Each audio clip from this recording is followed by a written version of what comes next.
How do you design one of the most advanced ERs in the country? At Parkview, we did it by focusing all our attention on you, the patient, by involving doctors and nurses in the design process, by creating quieter, more private spaces, and by leading the region in heart, stroke, and trauma care. This is not your typical emergency room. It's Parkview. In an emergency, isn't this where you'd rather be? Parkview, your partner in health. Football. Brought to you by Parkview Hospital Randalia, your resource for health. And by Fox Sports 1250, The Ticket. Also brought to you by Myers, where you get higher standards and lower prices. By Momper Insulation, with over 40 years of quality, professional insulation. By Walburn Financial Management, providing affordable solutions to bookkeeping and tax problems. By Midwest America Credit Union, altogether better. By Aero Fence, Fort Wayne's oldest name in fencing. By Columbia Street West, downtown on the Landing, a Fort Wayne favorite for 25 years. Aaron Chiropractic, specializing in spinal health. By Stiefel, a firm of choice. Ruoff Home Mortgage, a great name to know when you need a mortgage. And special promotional consideration by the Fort Wayne Journal-Gazette. Nobody delivers the goods each morning like the Journal-Gazette.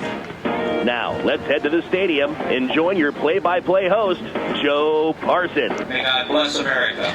3 weeks remain after tonight in the high school football regular season, and still conference races to be decided. Hi, everybody. Welcome into Zoller Stadium. Along with Tom Freistroffer, I'm Joe Parson. Bishop Luers still in the hunt for a possible SAC championship, coming into tonight's game after a 69-47 wild shootout against Wayne last Friday night.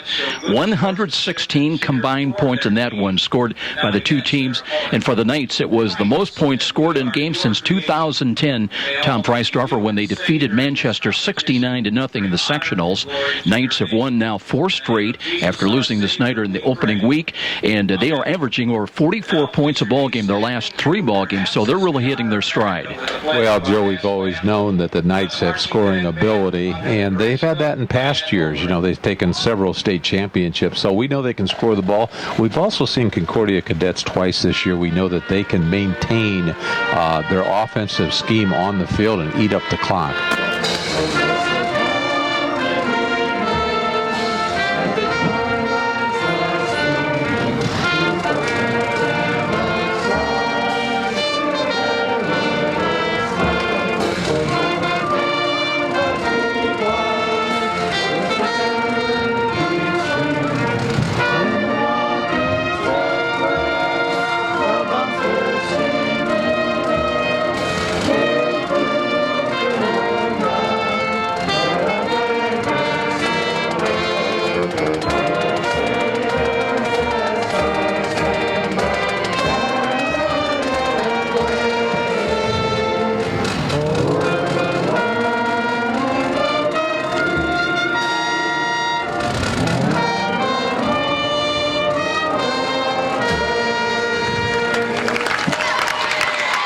Let's take a look at Concordia. They may be just 2-3, but the Cadets, they're the type of team you can't look past. They beat Bishop Luers twice a year ago and surprised Northside in week 1, 31-21. Concordia lost at Snyder 48-25 last week, despite quarterback Daniel Sparks throwing for 218 yards and 2 touchdowns. The key tonight, Tom, may be can they open holes for the running of Peterson Curligran. Cadets managed just 82 yards on the ground last week against Snyder. Well, Peterson Curligran was definitely a weapon against Northside. We also saw him out at Wayne Stadium, and that game was called off because of the weather, but he can run the football. I like Daniel Sparks at quarterback. He does a great job at being a leader and a general back there. So if I think the key here for Concordia is to keep the offense, obviously, of Luers off the field. So if they can maintain their offense, get those short passes, Daniel Sparks can make those passes, and just eat that clock up, they can stay in the football game. Knights Cadets here at Zoller Stadium in an SAC pivotal matchup. We're coming right back after 1 minute timeout with more of our pregame presentation. Both coaches will stop by as well. Tim Manigal of Concordia up next after break. This is IHSAA football on Fox Sports 1250, The Ticket.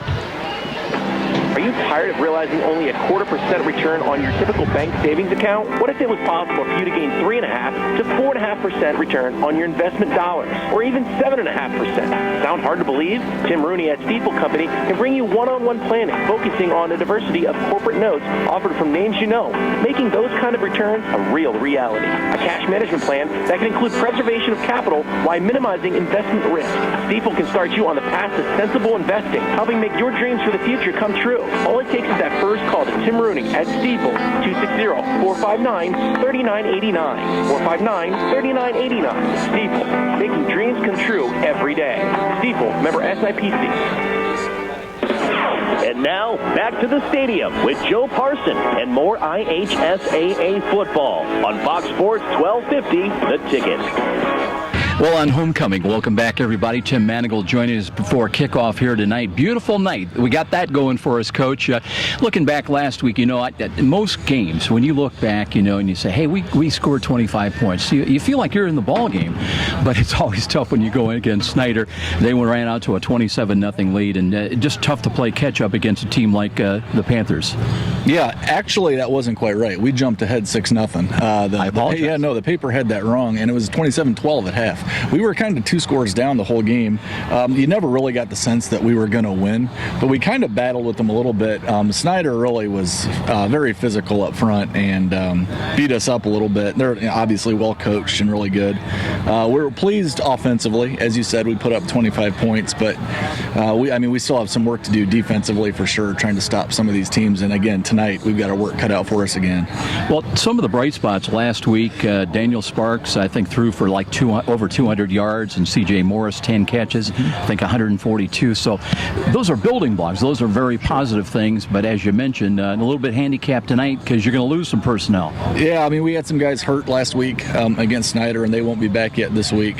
But that's part of the deal. And as you said, Daniel and C.J. both played well last week, certainly offensively. So we're very pleased with where we are there, but just about as displeased with where we are defensively. So these teams that we play are very athletic, and we've just got to be a little bit more attuned to getting to the football, getting more than one guy in position to make the tackle. And if we can do that, then maybe we've got a chance for a little more success there. Let's talk about the matchup tonight against Bishop Luers. They're coming off a 69-point ball game, and I felt bad for Wayne in the sense you score 47 and lose. Right. But that was the case, and Wazenski is playing very well. Young quarterback's coming into his own, and C.J. McCarter running the football, and they've got Mac, kind of an all-purpose player. Talk about the matchup, and I would assume that one of the keys, you got to try to make Wazenski a little bit uncomfortable tonight. Yeah, well, if you can do that, which we were actually able to do last year against him, that's a huge advantage. They love getting the ball to those receivers in space, and they're just, super athletic and super fast, and frankly, not a great matchup for us. But you're right. If we can put pressure on the quarterback, we like our chances a little bit more. I think the fact of the matter is we're going to have to score points tonight, and that's kind of what we've been preaching to our team all week. Like, we need to score every time we have the ball, and if we can do that, maybe that puts a little more stress on them.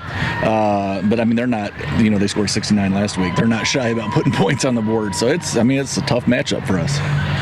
Head coach Tim Manigault with his take on the matchup here tonight for his cadets against Bishop Luers. Tim has been with the program 50 years as a head coach. 2-3 coming in, same record in the SAC, 2-3. In Class 3A, Associated Press has him ranked number 17. We're going to take another quick 1-minute timeout. We'll be back, and we've got head coach Kyle Lindsay to join us the other side. This is IHSAA football on Fox Sports 1250, The Ticket. I am your typical mom.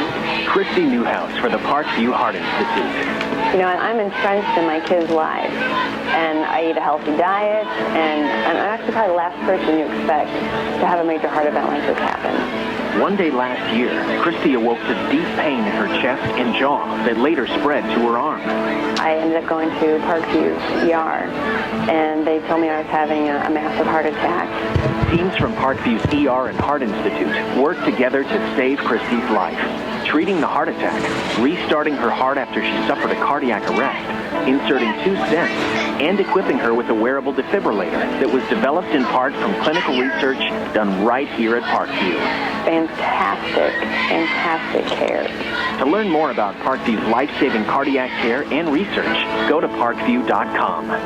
Parkview Heart Institute. Not for profit, all for you. And now, back to the stadium with Joe Parson and more IHSAA football on Fox Sports 1250, The Ticket. Welcome back, everybody. Just before kickoff, and what a matchup last week. Everybody knew Wayne Luers was going to be a shootout. Indeed it was, Coach. 116, I think, combined points, 69 for the Knights, and one of those nights where a lot of things went well for you. Yeah, offensively, we put everything together. I think for the first time all year, we really showed the potential in the air and on the ground. We took care of the ball. We reduced our penalties. Actually, we cut them in half from the previous week against Leo. I'd like to see them cut it in half again tonight, so we can still get better there. Special teams were solid, especially return games. Our defense was opportunistic at times. They got 1 stop and 3 turnovers, and all 4 of those possessions led to points. Obviously, we'd like to play better on that side of the ball, and I expect to play better. I know they do too. So, but all told, it was a fun night. Let's talk about some of the individuals. First time we've seen the Bishop Luers Knights this year. C.J. McCarter. It's rare you find a 248, I think, running back, 248-pound running back, 5 touchdowns last week. Kind of short yardage situation guy, but very, very adept at getting into the end zone. Yeah, C.J. He's quite a ball player. He really gives us a lot on defense, the defensive end position. He's played outside linebacker, but as a high school kid running the ball, that's a lot of muscle, a lot of weight, a lot of mass coming at you. You actually, when you watch film, you do see defenders kind of cower from time to time. Not every play and not every program, but he does have an intimidating role. You look back to last year, and it was a tough year, 0-9 during the regular season, and then you made that great run in the tournament and nearly won a sectional championship. But was there a point in the season where, despite all the frustration of losing, where maybe you could see what's happening this year, that it was all coming together and maturing for your team? I think so, and it was probably that really that game against Heritage, week 2 of sectionals. First, I'll say this, as bad a year as it was on the field, on the practice field, it wasn't all that bad. I think the kids, they started to understand our expectations as a coaching staff, as a program. They started to live up to those, bringing energy and effort every day, working hard, and they really carried that over into the off season. Okay. I'm gonna flip the coin here. What are you gonna call? Heads, he calls. Heads it is. Your choice? Defer. You wish to receive? Okay, give me a signal, sir. After I get done, let's shake hands. Welcome back, everybody. It is halftime. Concordia will receive. Shake hands, guys. Good luck, Joe. Have a good game. Okay, Joe. Luers won the toss. They deferred. They're kicking away from the scoreboard tonight to Concordia. So Concordia will receive. We got about 75-degree weather here. The field is dry. We've got very good conditions. Should be a great ball game. Should be indeed. We'll be back in 30 seconds for the kickoff. It's Concordia on homecoming hosting Bishop Luers. This is IHSAA football on Fox Sports 1250 The Ticket. You're a super fan who will tailgate anywhere. The pros? Check. College? Check. Your 8-year-old Pee-wee game? Big time. And to prepare for this ritual, you head to Myers for freshly prepared food and licensed team apparel. Proudly display allegiance to your favorite team with our licensed Jordan 1 team, hoodies, hats, and jerseys. Plus, load up on fresh meat, snacks, and drinks. So don't just tailgate. Tail greater at Myers. Brought to you by Meijer. Meijer is proud to support IHSAA football.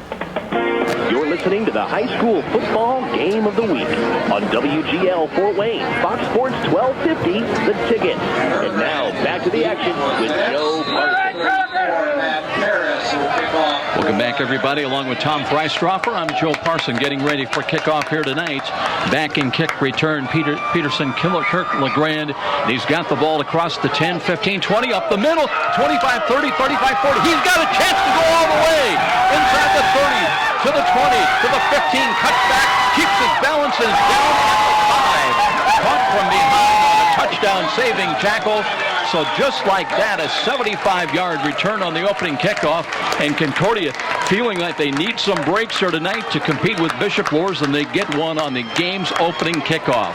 What a return by Curlegrand.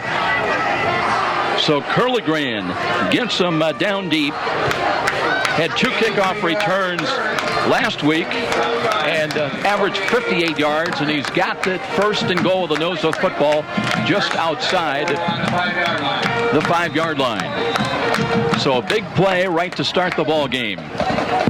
Now we will see Daniel Sparks come in, and to give you some personnel numbers, Devin Sparks not able to play tonight, out with a concussion. They're going to miss Todd Jackson and Darius Rogers on the defensive side as well. Curlegrand is the running back. Out of the pistol is Daniel Sparks. Option run. He'll keep it himself, trying to get back to the line of scrimmage, and that is just about that. Jimmy Stern pitched in from defensive end position, and not much there. So call it no gain with the ball second down and goal from the 5. Just get the feeling that Concordia's got to put the ball in the air here tonight, but they're without the twin brother of Daniel Sparks, Devin Sparks, here tonight. Offensive line averages 235 a man, tackle to tackle. We'll tell you more about that. They spread the field 2 wide either side. Sparks checking that Bishop Luers defense. From the 5, waits for the snap, does hand it off. Here's Curlegrand, middle of the field run. Got a couple. Down to about the 3-yard line, but Tom, that'll bring up. Now it's going to bring up third down and goal. We talked about it before the game started that Concordia does have size on Bishop Luers here tonight. They've got several linemen up there that are over 240, 250 pounds. So once again, if they can continue to run the ball, which I think they're going to do at this point, I think they'll be okay. 2 wide again, either side of the field. Third down and goal. Sparks takes the snap, straight drop, 1 step, throw, penalty flags blew right away. And the officials step in. So we'll see which way the penalty is going to go on this one. Looks like it's against the Knights' encroachment, so it's going to be half the distance to the goal line. That helps a little bit because it was at the 3. That'll take it down inside the 2. Bishop Luers last week, despite the 69 points in the win, had 8 penalties for 55 yards. So Sparks checked over to the bench for a moment. Now ready to go to work as they come out of the huddle. Tariq Jackson will bring him up to the line of scrimmage, getting ready to snap that ball. Curlegrand is the running back. It'll be third down and goal from inside the 2. Same set, play action fake. Here's the throw to the right side. He's got a man out there. The ball is caught and a touchdown. The right side of the end, that was Peter Morrison. Peter Morrison from 2 yards out officially. Time of the score, 10:01. Just a nice pass from Daniel Sparks, quarterback, to Morrison, who is the younger brother of Morrison, the quarterback that went to Ball State from last year's team. David Morrison. Now Peter Morrison comes on and tries to make it a 7-0 lead for the Concordia Cadets, set up by the marvelous kickoff return by Peterson Curlegrand to start the ball game. High snap, right-footed kick. It's long enough, tailing a little bit, but it's good. So a timeout here at Zollner Stadium. And Concordia, they led early last week against Snyder, and they jump on top of Bishop Luers tonight, 7-0 with a timeout. This is IHSAA football on Fox Sports, 1250 The Ticket. After last winter's brutal temperatures and record-breaking wind chills, it's not too early to start thinking about adding insulation to your attic, sidewalls, and crawl space. By adding additional insulation, you can cut your energy costs up to 30%. Call Momper Installation today at 432-7543. Momper, the #1 name in installation since 1956. And now, back to the stadium with Joe Parson and more IHSAA football on Fox Sports 1250, The Ticket. Well, that's one way to keep the offense off the field, and that's returning an opening kickoff some 75 yards to set up the touchdown for Concordia to grab the early go-ahead lead. Nothing better than what Tim Manigault wanted to see was to get a good start like that, especially against a team like Luers that can put points on the board. Luers didn't expect it. It was a shock, and it turned out to be a great play for the touchdown. Chris Farrell and Austin Mack hit two of the Knights back deep. Austin Mack last week against Wayne, 3 kickoff returns. He averaged about 41 yards a kickoff return. Real excited to see this Austin Mack. Heard a lot about him. Understand several large colleges are looking at him, and he's going to be a good one. Here we go. Here comes the kick by Concordia. A pooch kick far side. They'll kick into the open area, and then looks like Concordia might have been offsides on the kick. Flag right away on the toss. On the kick. Other games tonight in the SAC, Dwenger at Wayne. It's north side taking on Snyder. South side hosting Indianapolis Northwest, and Gary West playing at Northrop. In the NHC, of course, Tommy, remember, we had a great ball game last week. Carroll and East Noble. Knights tonight, 5-0. They're at Belmont. Homestead on the road also at DeKalb. East Noble taking on Norwell, and New Haven at Columbia City. Carroll has a nice ball club, well coached, good defense, and great offenses out there. Both Carroll and East Noble. Mack, the deepest of the Luers returners, standing back inside the 20 now. Here comes the kick down the middle. That's fielded and bobbled at the 20. And returned by Farrell. Cuts across to his left, turns the corner 25-30, 35-40, and all the way up close across the 45-yard line. Let's see where he's run out of bounds on the Luers side, on the far side. But it'll be very good field position for the Knights. So we will see now junior quarterback, 6'3 junior, 185-pound Noah Wazensky comes in. He should go over 1,000 yards passing tonight. Comes in with 988 on 62% accuracy. Last week against Wayne, Tommy was 26 of 32 for 81%, 282 through the air, 1 touchdown, no interception. He was sacked 1 time. Shotgun formation, Wazensky. And let's see if that's McCarter, flanked to his right, wants to throw on first down, pump fake, now being pursued, straight arms one, rolls to his right, throws in the middle, and that one's caught. 2 receivers in the same area, but it filtered through to the 40-yard line, and that's going to be a catch by Justin Dippold.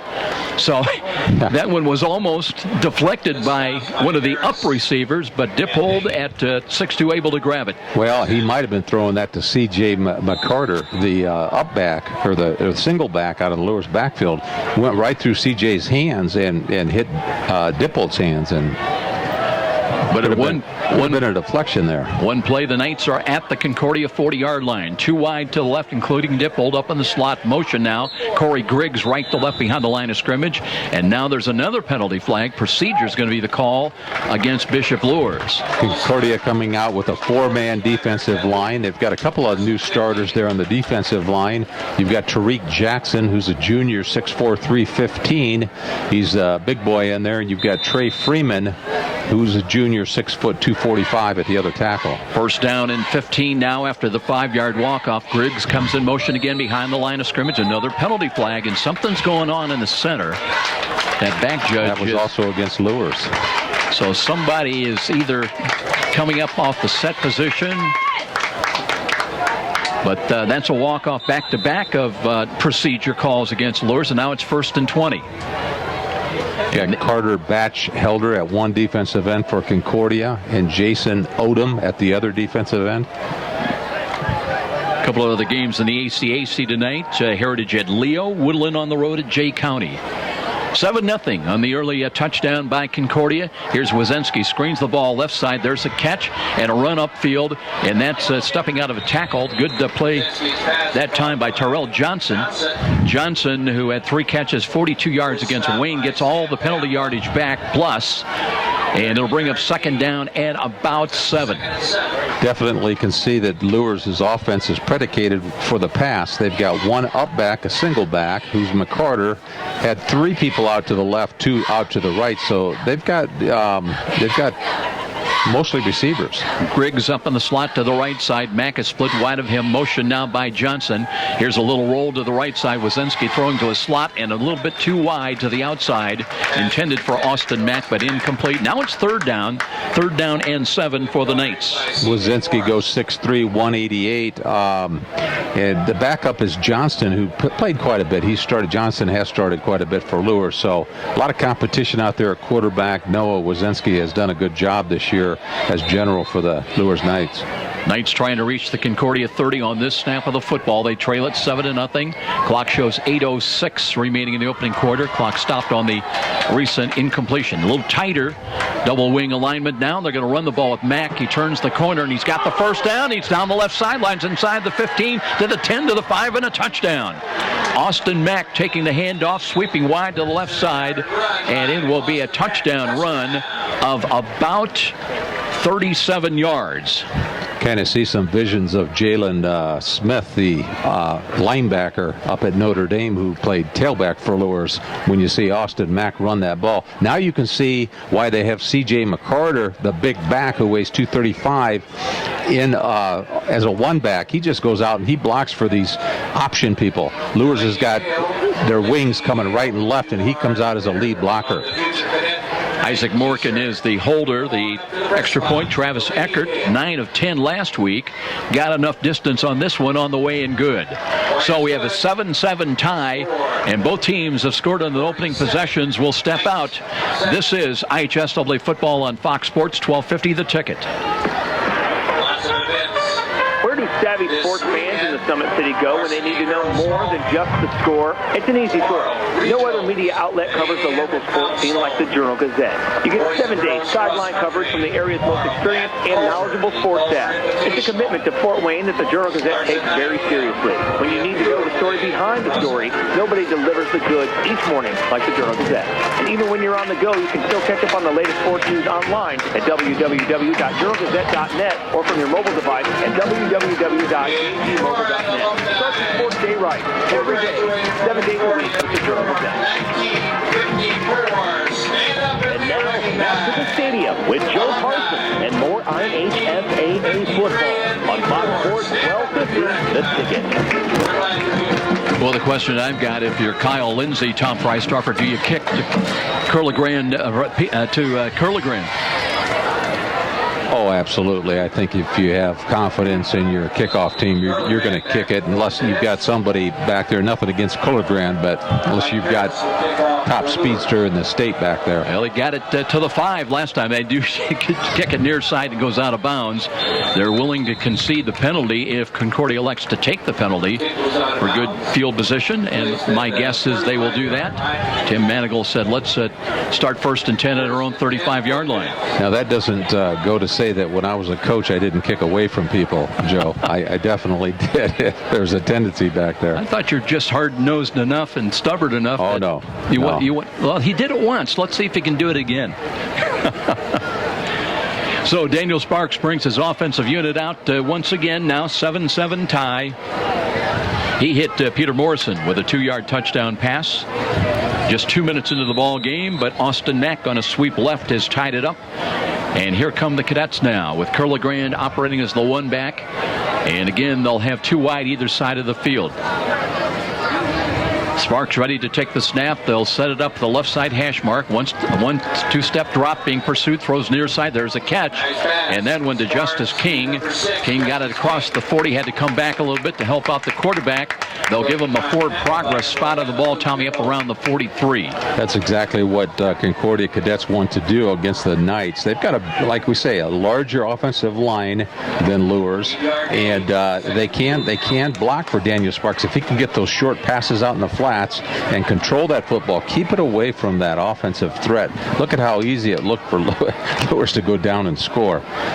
Keep it away from that offense. We'll see how Concordia fares running the option here against that Bishop Luers defense as the night progresses. This time 3 wide to the right side. Motion out of it back to the near side. Option run to the weak side right. A pitch Curligran, and he's got the first down. He's up the midfield and a couple of yards deep into Concordia territory. That time Curligran really accelerated once he took the pitch, turned the corner, and it'll be a new set of downs. Well, when we started out this year, we announced Concordia against Northside.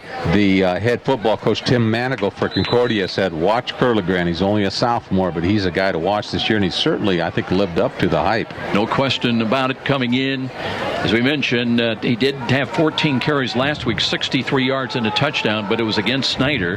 For the year, he's got 83 carries coming in, and he has scored 8 rushing touchdowns. Motion from left to right behind the line of scrimmage, and here is Morrison, but in motion, but the run off tackle to the right side. That's a gain down to the 45, positive yardage, and it'll bring up second down at about 6. Luers starting out with Elijah Jett at one of the tackles. Elijah is a junior, 6'1", 270, and at the other, Big Damon Williams, who's 6'1", also a junior at 244. At defensive ends, you've got McCarter, who also plays offensive back for Luers, and Jimmy Stern, who's a sophomore at 6'2", 205 pounds. And Tommy, wide to the right is C.J. Morris. They've got double coverage on him, I believe, out to the right side. A little motion again. Left to right by Morrison. Here's a throw in the middle, and there's a catch. Big hit, though, and holding on, I believe. And that's going to be good for close to a first down. As for the Knights, Matt Paris came up and had the stop, but they'll move the chains, I believe, and Concordia taking what the defense of Bishop Luers gives it. Well, Mahlers, a wide receiver for Concordia, just went over the middle. It was just a shallow post, but looks like Daniel Sparks is having his way with the defensive secondary for Luers, kind of picking and poking his way in the flats over the shallow post and doing a good job so far. Savian Golden has come in at a defensive tackle position now up front for the Knights. 1st and 10, though. They've got it at the 38-yard line of Bishop Luers. Here comes the rush. Screen comes to the right side. That's a catch by Morris, but going nowhere. That one well defended. As coming up and with great pursuit, C.J. McCarter, the left defensive end, kind of operates as one of these roving linebacker defensive ends, but made a stop for a loss of about 2. May have 2 of the finest receivers, if not the 2 finest receivers on the field. Austin Mack for Luers and C.J. Morris, who is an all-around athlete for Concordia. We've seen C.J. Morris, and he's very hard to stop. He plays outside on the wide receiver and plays some defensive back. And again, 2 safeties back now for Luers, but you talked about it earlier. Another guy, C.J. Morris, you want to get in space if you can. They're going to reset the play clock back to 25. Had a little problem with the clock, and that's because of a shoelace problem by Sparks, I believe it is. So kind of interesting that Tim Manigal's putting C.J. Morris to the short side of the field. Take the best defensive backs away from the wide side of the field. Take them over on C.J. It leaves 3 people over on the left side with weaker defensive backs in an open field where the quarterback can hit them. Jack Johnston's got the coverage against C.J. Morris. Now they back off a little bit. Option run to the left side. A late pitch comes to Curligran. Nothing there. Again, great pursuit across the line. McCarter was there well as now loss again will back them up. And they'll spot the ball back outside the 40 at the 44-yard line. Austin Mack plays outside linebacker. Jalen Smith plays linebacker at Notre Dame and played defensive end. Like I said before, a lot of the same style. Boy, Austin Mack just came up out of nowhere and made an open hit filled tackle there. 2 losses on the last play for the Cadets. Now they face 3rd down and 16 with the ball back at the 44-yard line. Trips to the right side, the wide side of the field. 1 wide to the near side. I believe that's Justin King down here in the near side. Here's a roll to the right by Sparks. He's got some running room. Wants to throw. Taking a look now. Does run and will get what he can. Takes it down to about the 41. Nudged out of bounds. That'll stop the clock with 3:48 remaining in the first quarter. And now it's 4th down and a decision for Tim Manigal. You know the expectation, Tom, is that Luers is going to score a lot of points. Do you gamble at this point or do you punt it away and try to trust your defense that has been a little bit banged up and suspect? Well, the ball's on the 40-yard line of Luers at this point. Because it's 4th and 13, you punt the football. If it was 4th and 2 or 4th and 3, go for it. But with the offensive explosion that Luers has got, I would punt the ball. Let's see what they're going to do here. They may be going for it. Curligran is in there. Looks like they're going to run a play on 4th down and long. They need 13 to about the 28-yard line. They'll run a play action fake. Daniel Sparks looking, throws down deep, looking for C.J. Morris. The ball is incomplete. double coverage, rotating back defensively, intended for C.J. Morris, but Jack Johnston was there. So on downs, they turn it over, and Tim Manigal, I think, was thinking the same thing I was, that, hey, why not? Nobody expects you to win this ball game. We're going to roll the dice. Johnston back there, Joey Lamping also back there as a defensive back. I was surprised they did that, giving Luers the football on the 40-yard line. In this type of a ball game, if you've got confidence in your defense, I'd punt the ball, but that's here nor there. You've got a lot of coaches going for that first down when it's fourth down in the middle of the field. Now, very good field position for the Knights. They take over at their own 41. We're in a 7-7 tie. Austin Mack wide to the right, the lone wide out. They'll look that way. Here's a throw coming, and there's a good play by C.J. Morris. Has got the coverage closed on it right away. It'll be a pickup of about 3 yards for Austin Mack. Boy, C.J. Morris was right up on Austin Mack there. Two great athletes and nice open field tackle. That time Wazinski looked at him all the way, and C.J. was playing off, otherwise might have had a chance to jump the route a little bit. 2nd down and 6 after a gain of 4. Wazinski brings them up to the line of scrimmage. Matt Gili at center. Drew Bale along with Mick Palmer, the guards. John Konapke and Pete Litchfield, the tackles. Motion by Griggs, right to left behind the line of scrimmage. Here's Wazinski. Did a good job of looking off. Screens the ball now to McCarter. He's at 50, the 45, 40 down the near sidelines. Finally bumped out of bounds. But a good look off that time by Noah Wazinski. Looked to his left, the wide side. Came back with the near middle screen. And McCarter at 248 pounds. A tough load to bring down. He's got good legs. He's got short strides, and he looks like a little tank out there. He's very hard to stop. He's going to be fun to watch here tonight. C.J. McCarter, the lone back, 6'1", 235 for Luers. And we have not seen Jeremiah Gaston yet. The younger brother of Charles Gaston is playing for St. Francis, but Gaston leads them with 366 yards on the ground and 68 carries. Empty backfield now, 3 wide to the left as Wazinski. Rush is coming, throws near side, got a catch, and that's Mack trying to get away from the grasp of C.J. Morris. And it looks like he's going to have a first down at about the 25.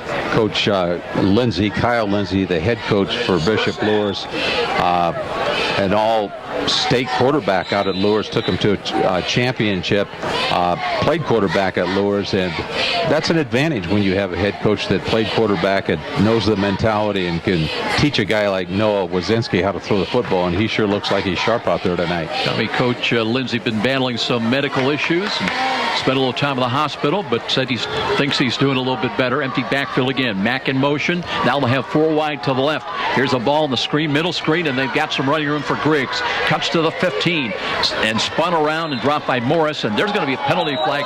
Morris might have caught the face mask. I think it was one of those inadvertent grabs, just trying to spin him around and down him, but did graze the face mask. Officials conferring our referee tonight, Rick Panning. Wouldn't want to be a defensive back for Concordia here tonight. Luers is either putting 4 receivers or 5 receivers out to the field. They only go with 1 back, which is McCarter, but at times they go with 5 receivers, and they're doing crisscrossing patterns, in and out patterns, flags, post. A lot of it's a handful for the defensive backs of Concordia here tonight. Looks like there were penalties both ways. They may offset, and if so, that would bring the ball back on kind of a do-over play. Yeah, offsetting penalties. The ball will come back to the 25. It'll remain 1st and 10. A lot of creativity in this Bishop Luers offense, Tom. The first time we've seen the Knights this year, but Wazinski doing a good job. They, as I mentioned, they had 4 wide off the motion coming to the wide side, and they screened back weak side right in the middle. Looks more like a West Coast type offense, Joe. Joe. Again, they'll have 3 wide to the left. That'll include Tyrell Johnson. It's a tight bunch, wide 3 to the left. Motion again by Mack. They'll hand the ball to him, and he's spun off but keeps his footing now, looking for running room. He'll lose yardage. 4 cadets were there to knock him down back outside the 35-yard line. Well, you have to start out with Jason Odom, who's the defensive end out on the right-hand side for Concordia, and then you have to look at your linebackers, Josh Bickle and John Rankin, who's a linebacker for Concordia, that comes in and swarm tackling by Concordia on that play. John Pinchon comes limping off the field, and he's one of those key guys. They're ready deep because of the loss of their starting tackles, Todd Jackson and Darius Rogers tonight, but now Pinchon comes out for at least a play. Tight 3 trips to the left side once again. 2nd down and 20. Here's a screen to the left side. They got a catch and nothing more but trying to sprint away. Gain will be inside the Concordia 30 to about the 28. Tyrell Johnson on the catch that time.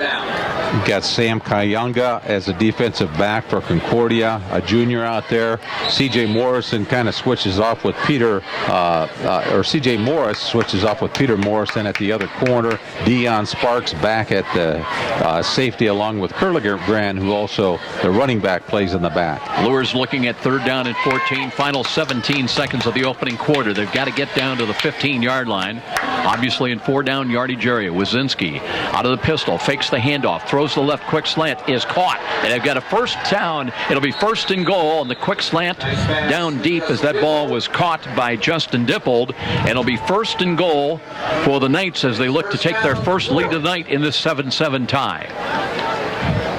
Just a quick hitting play, and Wazinski hit Dippold, didn't even have to break stride as they'll let the time expire after 1 here at Zollner Stadium. 7-7. Our score will be back to Zollner Stadium. This is IHSAA football on Fox Sports 1250 The Ticket.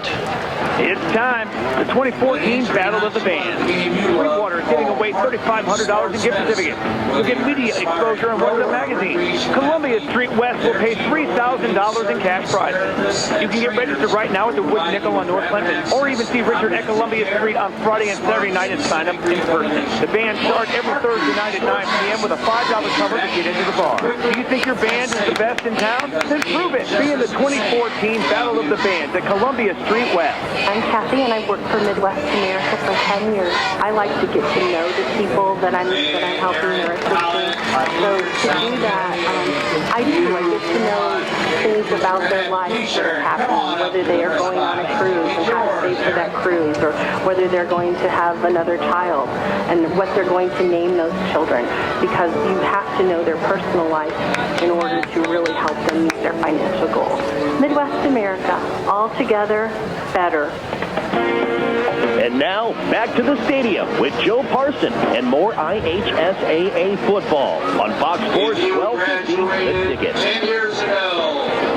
Welcome back, everybody. Zollner Stadium on homecoming for Concordia. Tom Freistroffer, I'm Joe Parson. 7-7 tie, but it's 1st and goal from the 8-yard line for the Knights, trying to take their first lead. 6-6 tie between Dwenger and Wayne. And that ball game out south.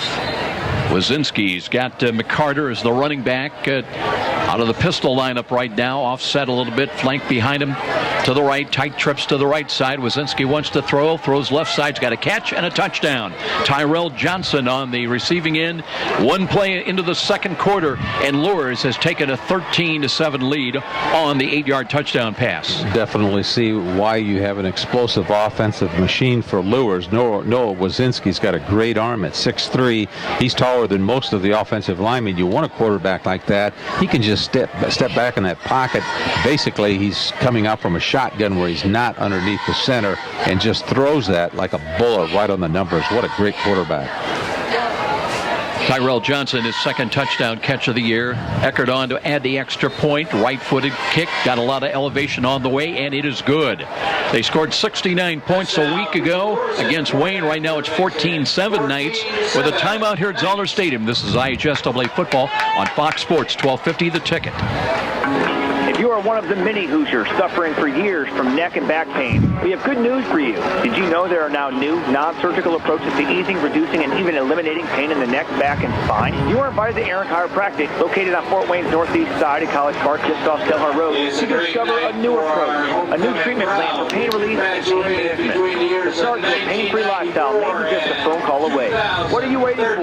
Call Aaron Chiropractic to set up an initial visit. Their number is 260-288-11. One call. That can mean the return to life without pain.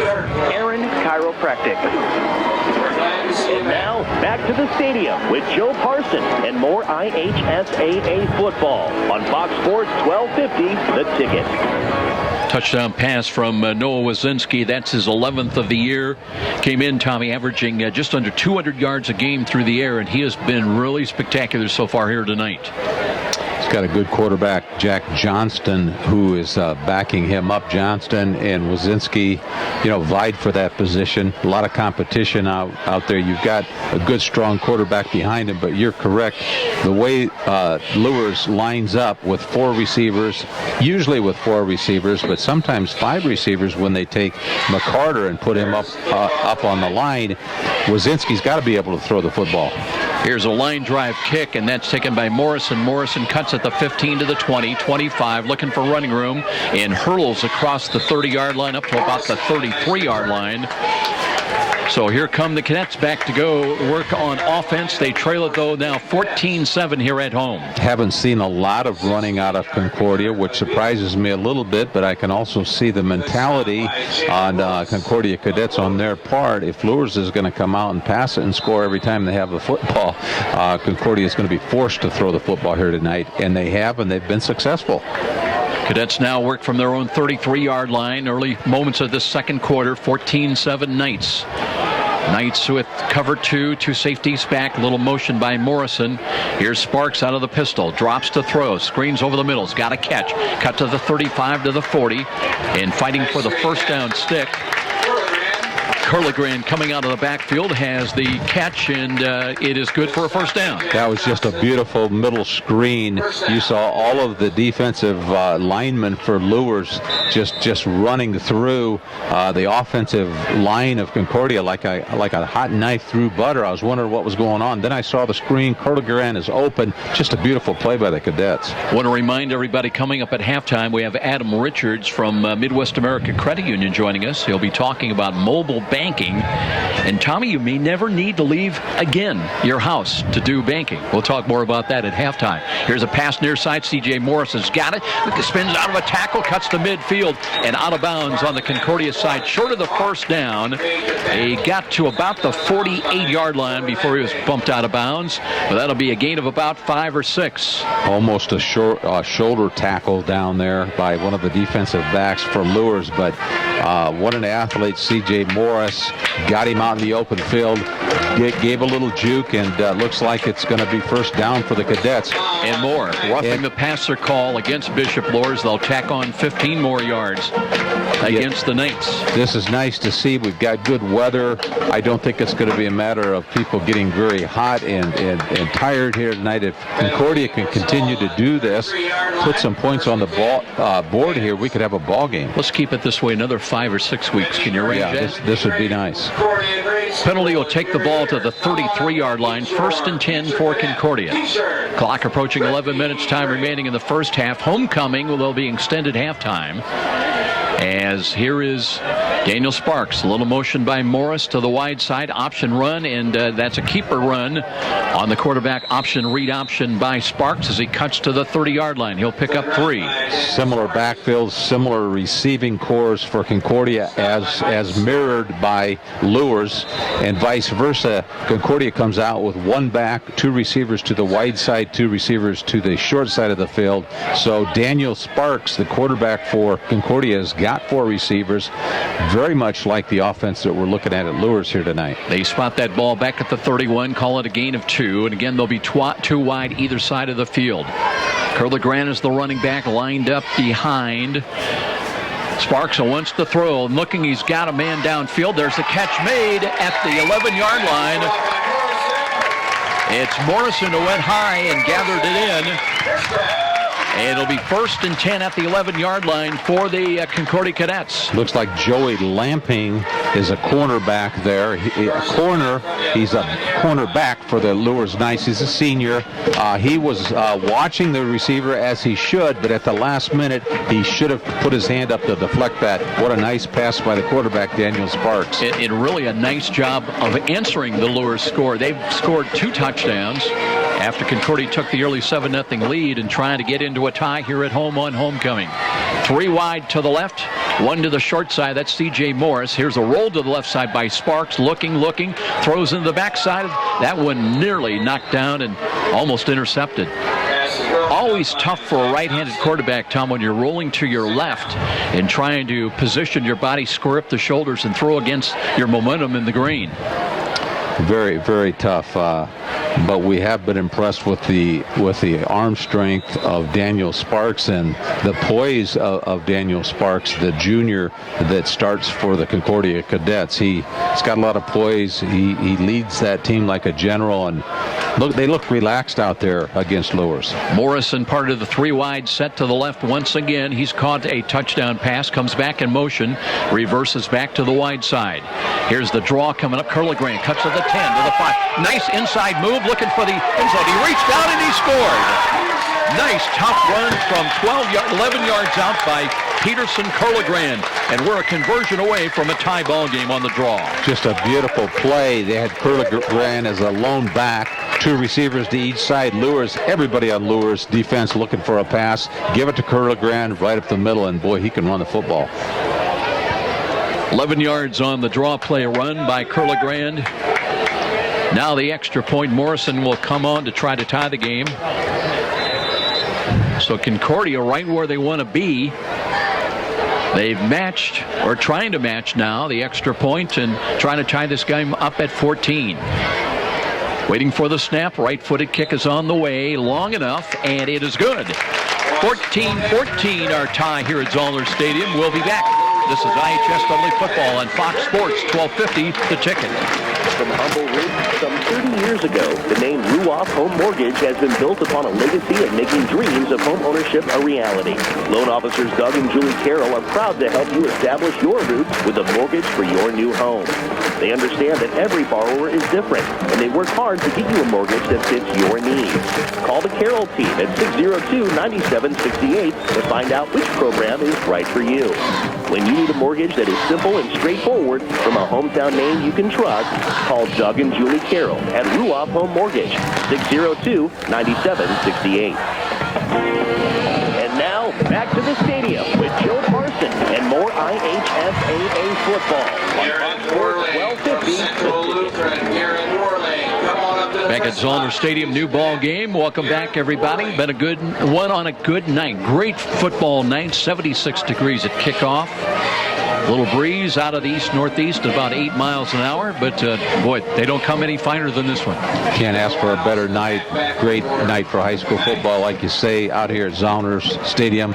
2 teams that put out a lot of effort, that play, I think, all 4 quarters. You've got Concordia Cadets, who came out and beat Northside, who was some people's picks for the SEC championship this year. But Concordia tonight is surprising me because they are staying right with the Knights, and the Knights are so explosive on offense. Here comes the kick by Morrison. Pooch kick short this time. That's fielded. 3 balls, and I believe Concordia had a shot at it I think they've got it. I think the Cadets have got it, Joe. Wait for the officials to unpile. I'd hit a Luers Knight, and I believe Concordia's got the football. And Concordia's got it. So a turnover as the ball bounded away. And Concordia falls on it at the 42-yard line. They'll have it 1st and 10 and try to take the lead back. I think the Knights are a little shocked here tonight as what is happening. Concordia comes out, almost scores on the first kickoff on a kickoff return, goes right down the field on the last series, and now has the football on the Luers 42-yard line. So the Cadet offense comes back on the field. C.J. Morris near side. He'll be picked up by Luke Dippold. And here is the handoff as they looking to throw the ball. They've got C.J. Morris trying to make a one-handed catch inside the 10. He had a step on 2 coverage guys for Luers, but just that ball sailed a little bit wide and high. I thought C.J. Morris had that. What a play! Fake it to the outback.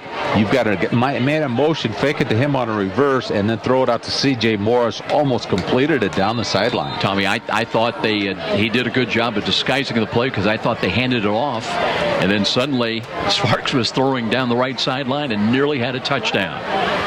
2nd down and 10. Morrison will go wide to the left. They'll be joined out there to the wide side by Mark Mallers. 2 wide to the near side on 2nd down and 10 from the 42. This time they run Curligrand. Cuts it up the middle. works, spins off one tackle inside the 35, got another yard to the 34. He'll be about 2 yards short of the first down. Tim Manigault is loving what he's seeing here tonight, the head football coach for the Concordia Cadets. His cadets are moving the football against the Luers Knights. They're down on the 34-yard line of the Bishop Luers Knights. We've got 9:18 here left in the second quarter. 14-14 ball game out here at Zollner Stadium. Concordia Cadets playing the Bishop Luers Knights.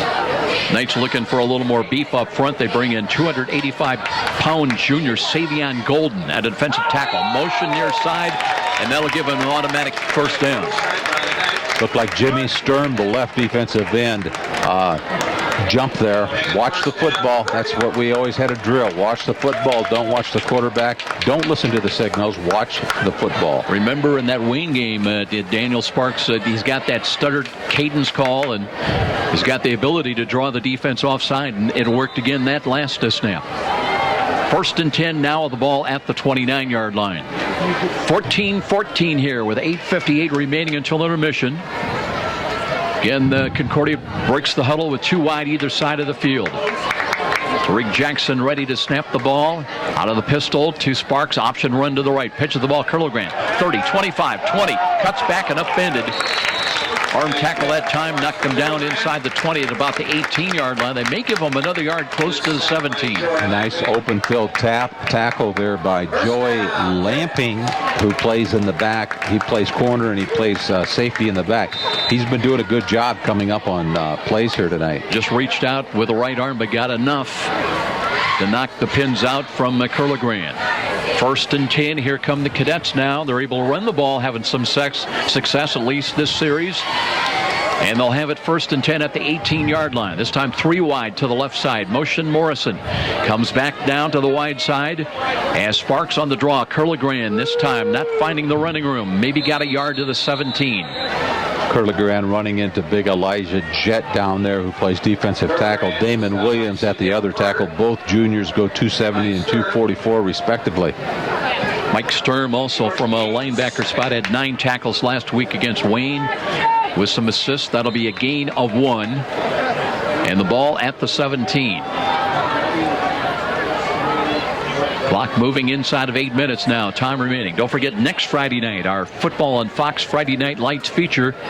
And we'll be at Northrop at Spiller Stadium. It'll be the home game for the Snyder Panthers. They take on the Elkhart Central Blue Blazers. That is a 7:30 kickoff. Pre-game next Friday night at 7:15. Here's Sparks to throw and looking. And that time looking for C.J. Morris, but he was not running the post pattern, Tom. It really continued on basically downfield along the hash mark side. Looked like a corner blitz from Luke Dippold that came in as a defensive corner for the Bishop Luers Knights, who was right on Daniel Sparks' back as he threw the football. I think you're right, Tom. As much as anything, Sparks had to get rid of that ball sooner because C.J. Morris had a step. 3rd down and 9. The Cadets got to get down inside the 10 to about the 8-yard line. But they've got a couple of downs to work with. Here's Sparks, screens the ball, and that's too high and long. Trying to loft out a screen pass on the near side to Curligran. Mike Sturm looming in the vicinity, but now it's 4th down. That very well could have been a first down. It looked like Curligran was wide open just on a little bubble screen over to the right there, but just overthrown by Sparks, the quarterback. Now, do you bring in Morrison to try the field goal to break the tie, or do you go for it? You need 9 yards. And let's see if they're going to take a timeout. Play clock is at 14. As the coaching staff still talking to Daniel Sparks. They will burn a timeout here, so will we. We'll step out with 7:30 remaining in the first half. 14-14 tie. Bishop Luers and Concordia here on homecoming at Zollner Stadium. This is IHSAA football on Fox Sports 1250 The Ticket. What do? You know you can't afford guys to keep you legal and solvent? Well, now there's Walburn Financial Management to save the day. Here's their number. You're going to want to remember this one, 260-459-2240. That's 459-2240. Why? Well, Walburn Financial Management specializes in the little guy. With reasonable rates and sensible retainers, Walburn Financial Management, simply perfect for the small business budget. And now, back to the stadium with Joe Parson and more IHSAA football on Fox Sports 1250, The Ticket. Remember, friends and family can also tune in live each game and listen by going to SummitCitySports.com. You can also catch a video replay beginning tonight at 11 o'clock at SummitCitySports.com. And also, Jeff Mahoney and the guys are out at the Wayne Dwenger game, so they'll have highlights from that and much more. Here we go. It'll be 4th down and 9. From the right side hash mark, Sparks rolls to his left side, looks back to the right, throws in the end zone, and nobody home. Look on the post corner route from C.J. Morris. Morris was looking for a flag, didn't get it, but it'll be 4th down stop, the second 4th down stop of the night for the Bishop Luers Knights, and they'll take over the football at their own 17.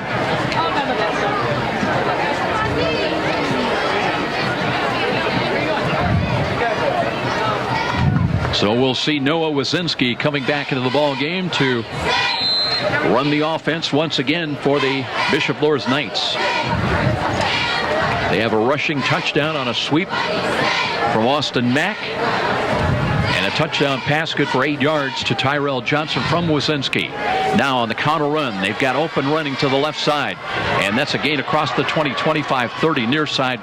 And finally bumped out of bounds around the 36-yard line as they gave that off to Gareth Brower.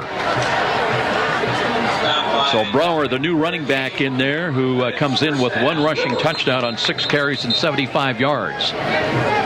Gareth Brower did a nice job there just taking it in the backfield. He was an up back, just one back as Luers runs, and took that out to his left, and looked like he had some good running ability there.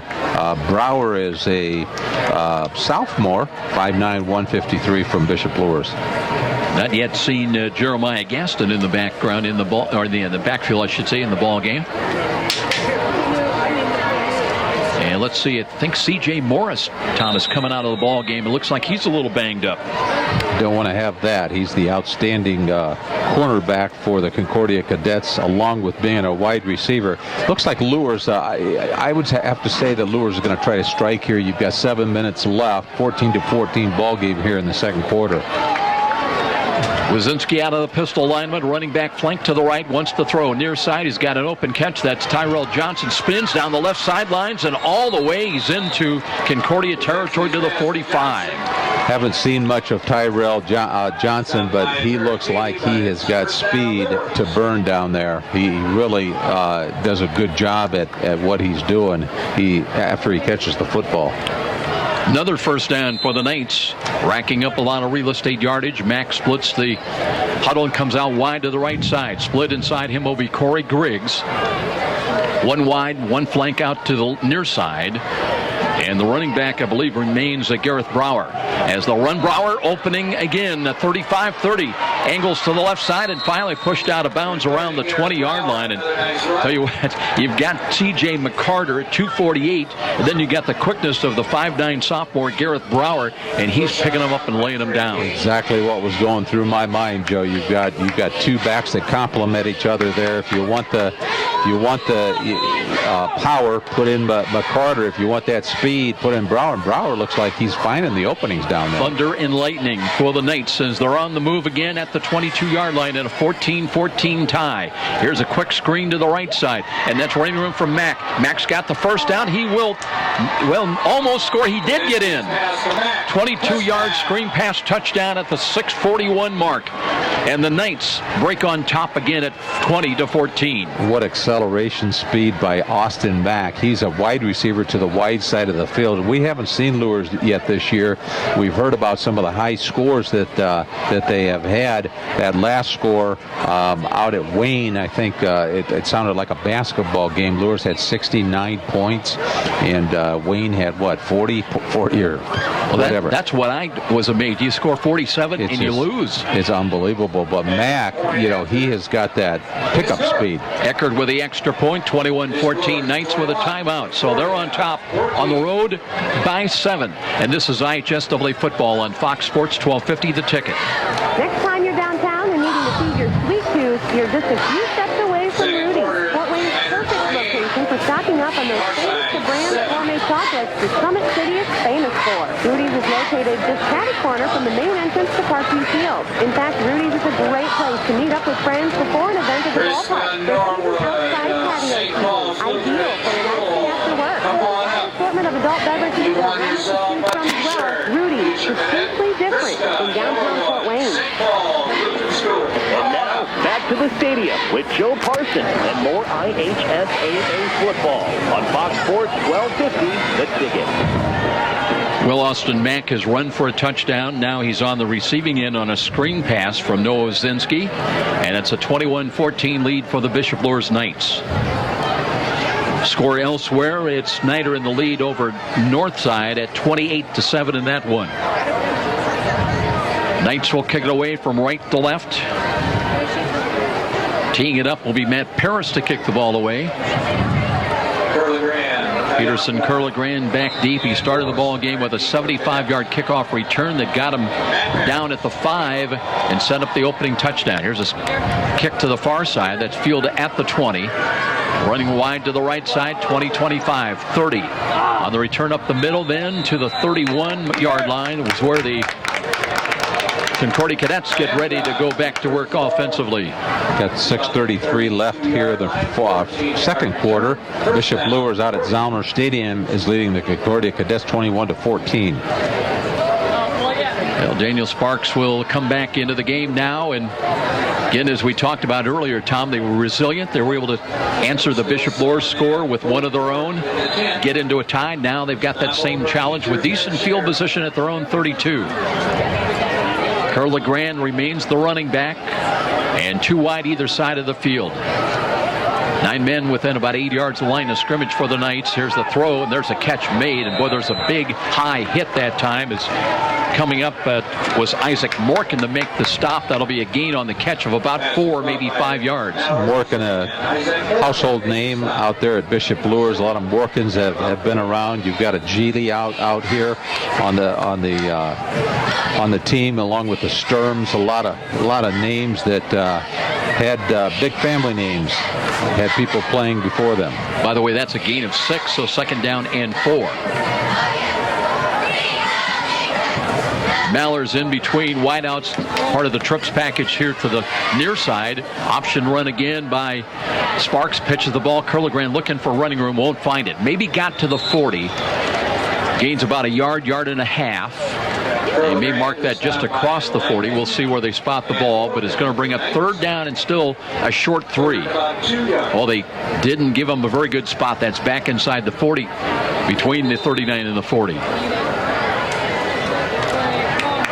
So call it third down and a full 3. Clock moving inside, 5.5 minutes time remaining. 3 wide again to the left side. One of them Morrison out there. Maller's in between wideouts. And here is Sparks. Looks, hands it off. Curligran tripped up, kept his footing, and runs for the first down across the 45 up to the 47. Tell you what, that's getting it on pure guts. Just got to love Curligran, the up back for the Concordia Cadets. You know, he goes 165 pounds. He's a sophomore. Not a lot of experience, but boy, he runs with a lot of heart. Tell you what, he's getting more experience. Now we're, 5 games into the regular season. There aren't any rookies out there anymore, are there? First and 10 from the 47-yard line. Improving field position for the Cadets. They trail it by 7. Clock inside 5 minutes before intermission. 3 wide to the left. Here's Sparks. Wants to throw. Pulls it down. Now throws. He's got C.J. Morris. He's got the catch at the 32. And he'll gain another 5 yards before being bumped out of bounds. Or did he step out of bounds? back around the 32 or 31 is where they're going to mark them down. Seems like Concordia continues to go back to C.J. Morris, the wide receiver, and that says a lot for C.J. Morris, and it says a lot for Daniel Sparks, the quarterback. They have confidence that he can continue to be open, and he is. He's continuously open against the defensive backs for the Luers Knights. Kyle Lindsey, Tom, did talk about that, so they're very conscious of C.J. Morris, but talking about it and doing it are two different things. Morrison in motion again, now reverses back to the wide side to the left. And here's Sparks, drops the throw, screens over the middle, looks for a running room, didn't get it. That's a good job by Mike Sturm, who sniffed out the middle screen and able to bring Curligran down after a gain of only about 2, maybe 3 yards. Concordia looks like they're moving the football again. They've got the ball in the 29-yard lines of Luers, 2nd and 7. You got 4:27 with the clock ticking off here in the second quarter. I know Concordia coming in really didn't want to get into a shootout. They'd hoping to shorten the game and maybe pick up a lot of first downs, run a lot of time of possession. Speaking of time of possession, I was astounded last week against Wayne. Bishop Luers possessed the ball 34 minutes out of 48. I've never seen that before. And here's a ball that's dropped. Sparks gets rid of it, completes to Curligran, and he's hit at the 29. Well, they got back to the line of scrimmage, maybe a half-a-yard gain, but that's getting something out of nothing because Daniel Sparks was in big-time trouble. Looks like we have a Luers Knight down on the field. We do, and we're going to take an injury timeout right here. 3:49 remaining until intermission. And stoppage of play. This injury timeout brought to you by Parkview Hospital Randalia, your resource for healing in Central Fort Wayne. This is IHSAA football on Fox Sports, 1250 The Ticket. I am your Newhouse for the Boston Heart. I'm excited for my kids' lives. And I eat a healthy diet, and I'm actually probably the last person you expect to have a major heart event like this happen. One day last year, Christy awoke to deep pain in her chest and jaw that later spread to her arm. I ended up going to Parkview's ER, and they told me I was having a massive heart attack. Teams from Parkview's ER and Heart Institute worked together to save Christy's life, treating the heart attack, restarting her heart after she suffered a cardiac arrest, inserting 2 stents, and equipping her with a wearable defibrillator that was developed in part from clinical research done right here at Parkview. Fantastic, fantastic care. To learn more about Parkview's life-saving cardiac care and research, go to parkview.com. Parkview Heart. Not for profit, all for you. And now, back to the stadium with Joe Parson and more IHSAA football on Fox Sports 1250, The Ticket. Play action fake here. Sparks looking to throw deep, but that time C.J. Morris kind of held up on the route. Did leap, had a chance with the right hand to gather it in at about the 1-yard line. Incomplete. That'll bring up 4th down now and 8. By the way, it was Elijah Jett, the injured Knight, on the play, but able to walk off the field under his own power. Luke Diepold, the corner for Bishop Luers, has got the honors or the responsibility to cover the outside receiver C.J. Morris, who's all over the football field here tonight from Concordia. Concordia trying to pick up a first down on this 4th down call, at least at the 21-yard line. Bishop Luers has already had a pair of 4th down stops against Concordia in the first half. 21-14 Knights. Sparks with 3 wide to his left, waiting for the snap, wants to throw again. Pumps, steps up in the pocket, now it's going nowhere. And it'll be a sack back around outside the 35 at the 38-yard line, as getting up off the bottom and making that stop for the Bishop Luers Knights was number 53, and that is Andrew Bale. David Williams on that sack. So the 4th down stop. And Bishop Luers will have possession of the football at their own 37. Nice break for the Knights here. Concordia has been in scoring position more than once down in Luers territory, but the defense for the Knights have stopped them on 4th downs. So far, neither team is led by more than 7. Griggs comes in up in the slot to the right side. Wide out split of him. Here's Terrell Johnson in motion. The counter runs coming back. They might have had 2 men in motion, as the tailback that time was Jalen Charlton, sophomore, 6'1", 160, but it looked like he might have been moving forward.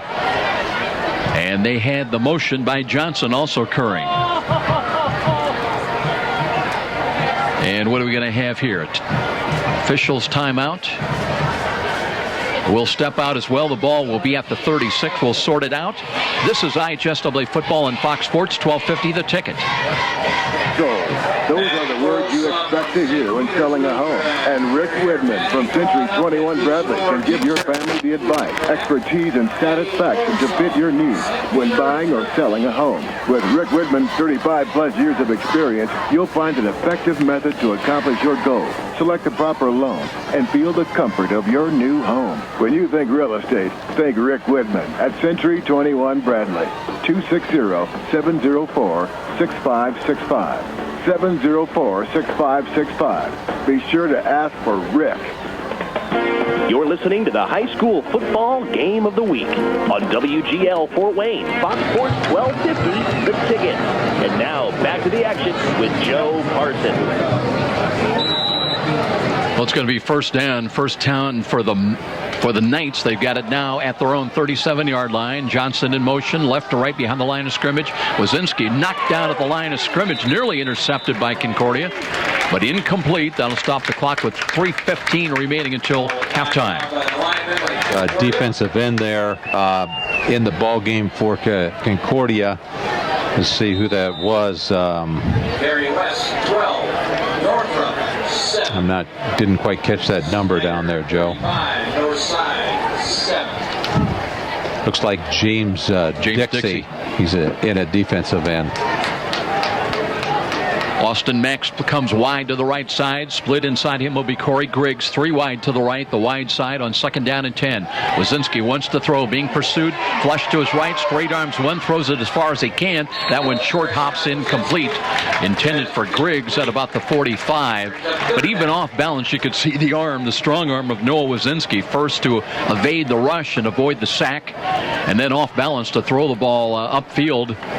Albeit incomplete. Absolutely. He's got a great arm, but you've got Tariq Jackson and you had Trey Freeman in there, both defensive tackles. Jason Odom at defensive end and Carter Batchelder putting pressure. Of course, we've got James Dixie, and at the right defensive end.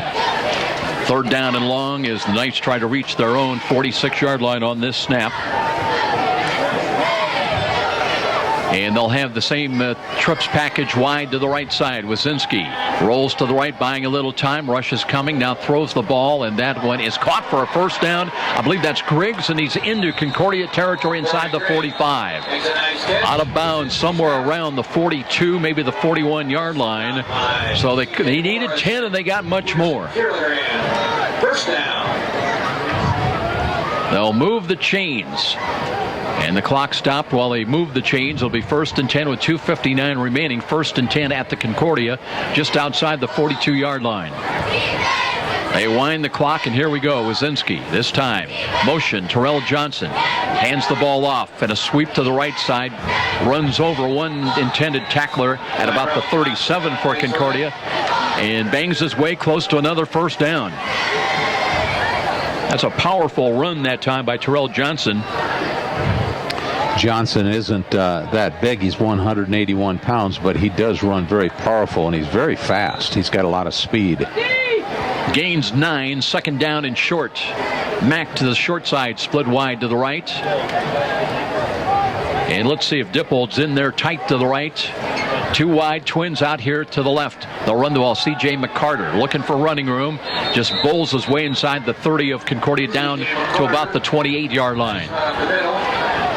Well, we talked about thunder and lightning earlier. When they start with McCarter at 248, they bring in the speedster Gareth Brower at 5'9", 153, and then right back to the bull, McCarter. And a first down now at the Concordia 29-yard line. 21-14, Knights try and extend their 7-point lead. Wazinski, a lot of time, throws. He's got a catch, and no, he doesn't. Looked like Austin Mack, the receiver there, had his knee down, but I think they're calling that a reception. A catch, but it's down right at the 20-yard line. So at the 20, it's 1st and 10. The clock approaching 2 minutes time remaining. McCarter in the backfield, the one back, flank this time now to the left. And now a little motion by Terrell Johnson again, but the counter run by McCarter to the right and tracked down from behind, tripped up and dropped close to the 16, maybe close to the 15-yard line. So C.J. McCarter ran 12 times last week against Wayne, only 33 yards, but folks, he ran for 5 touchdowns in those 12 carries. He's got another first down, 1st and 10 right at the 15. They'll work from the right side hash mark now. McCarter stays in as the running back, flanked to the left of Wazinski out of the gun. And here is Wazinski rolling to his left, and they've got him wrapped up and dropped all the way back around the 20-yard line.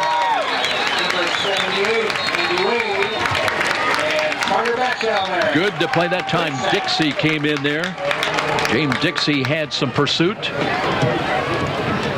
And let's see where they're going to mark that ball. And there's a penalty, though. And did they catch the face mask? Apparently they did.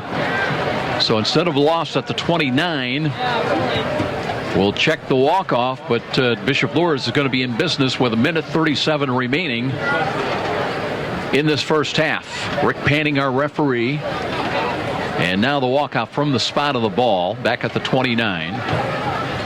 So they'll take it inside the 20 to the 19-yard line. It'll be a loss, but not as pronounced as that sack was. It was still first at about 13 yards. Not the biggest of offensive lines for Bishop Luers. They start an average 218 a man, tackle to tackle. Geely at center, Palmer and Bale the guards, Konepke and Litchfield are the tackles. But it's more about technique than size at the high school level. Nose of the football inside the 20.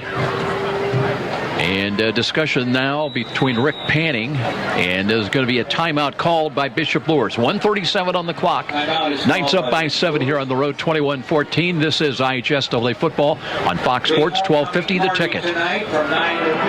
Missed a great high school game recently, or simply want to revisit that game-changing electric play that turned everything all around? Well, now there's a great new opportunity to do just that. Catch all the exciting action of our live radio broadcast simply by visiting SummitCitySports.com after our game broadcast.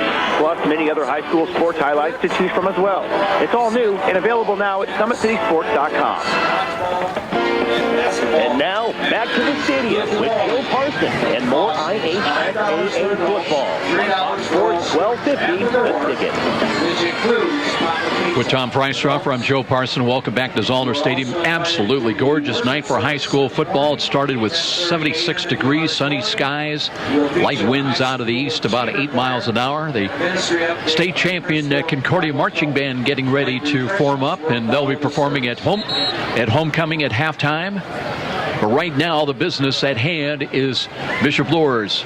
They've got it in the red zone at the Concordia 19-yard line, 1st down and 14.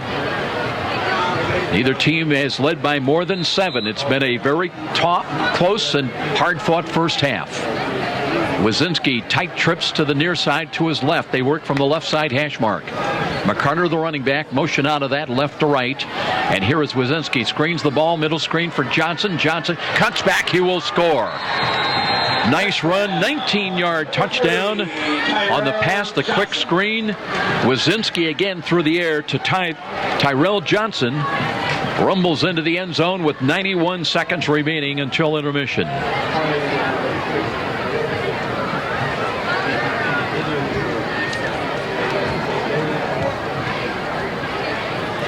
Now the Knights try to take a full 2-touchdown lead. They lead at 27-14. Eckert has been perfect tonight, 3 for 3 on extra points. Trying to make it 4 for 4. Came in 27-31 on the year. Right-footed kick. He's got the distance, and it is good. 28-14. So now Concordia with a minute and a half to work with and trying to get it back to a 1-touchdown differential when we return to Zollner Stadium. This is IHSAA football on Fox Sports, 1250 The Ticket. Come on up to the press box and get your... You've heard the saying, it's all about the Benjamins. Nothing could be more true at Tom Steel Tire, where it's all about saving you money. For over 35 years, this family-owned business has been saving Fort Wayne drivers lots of Benjamins.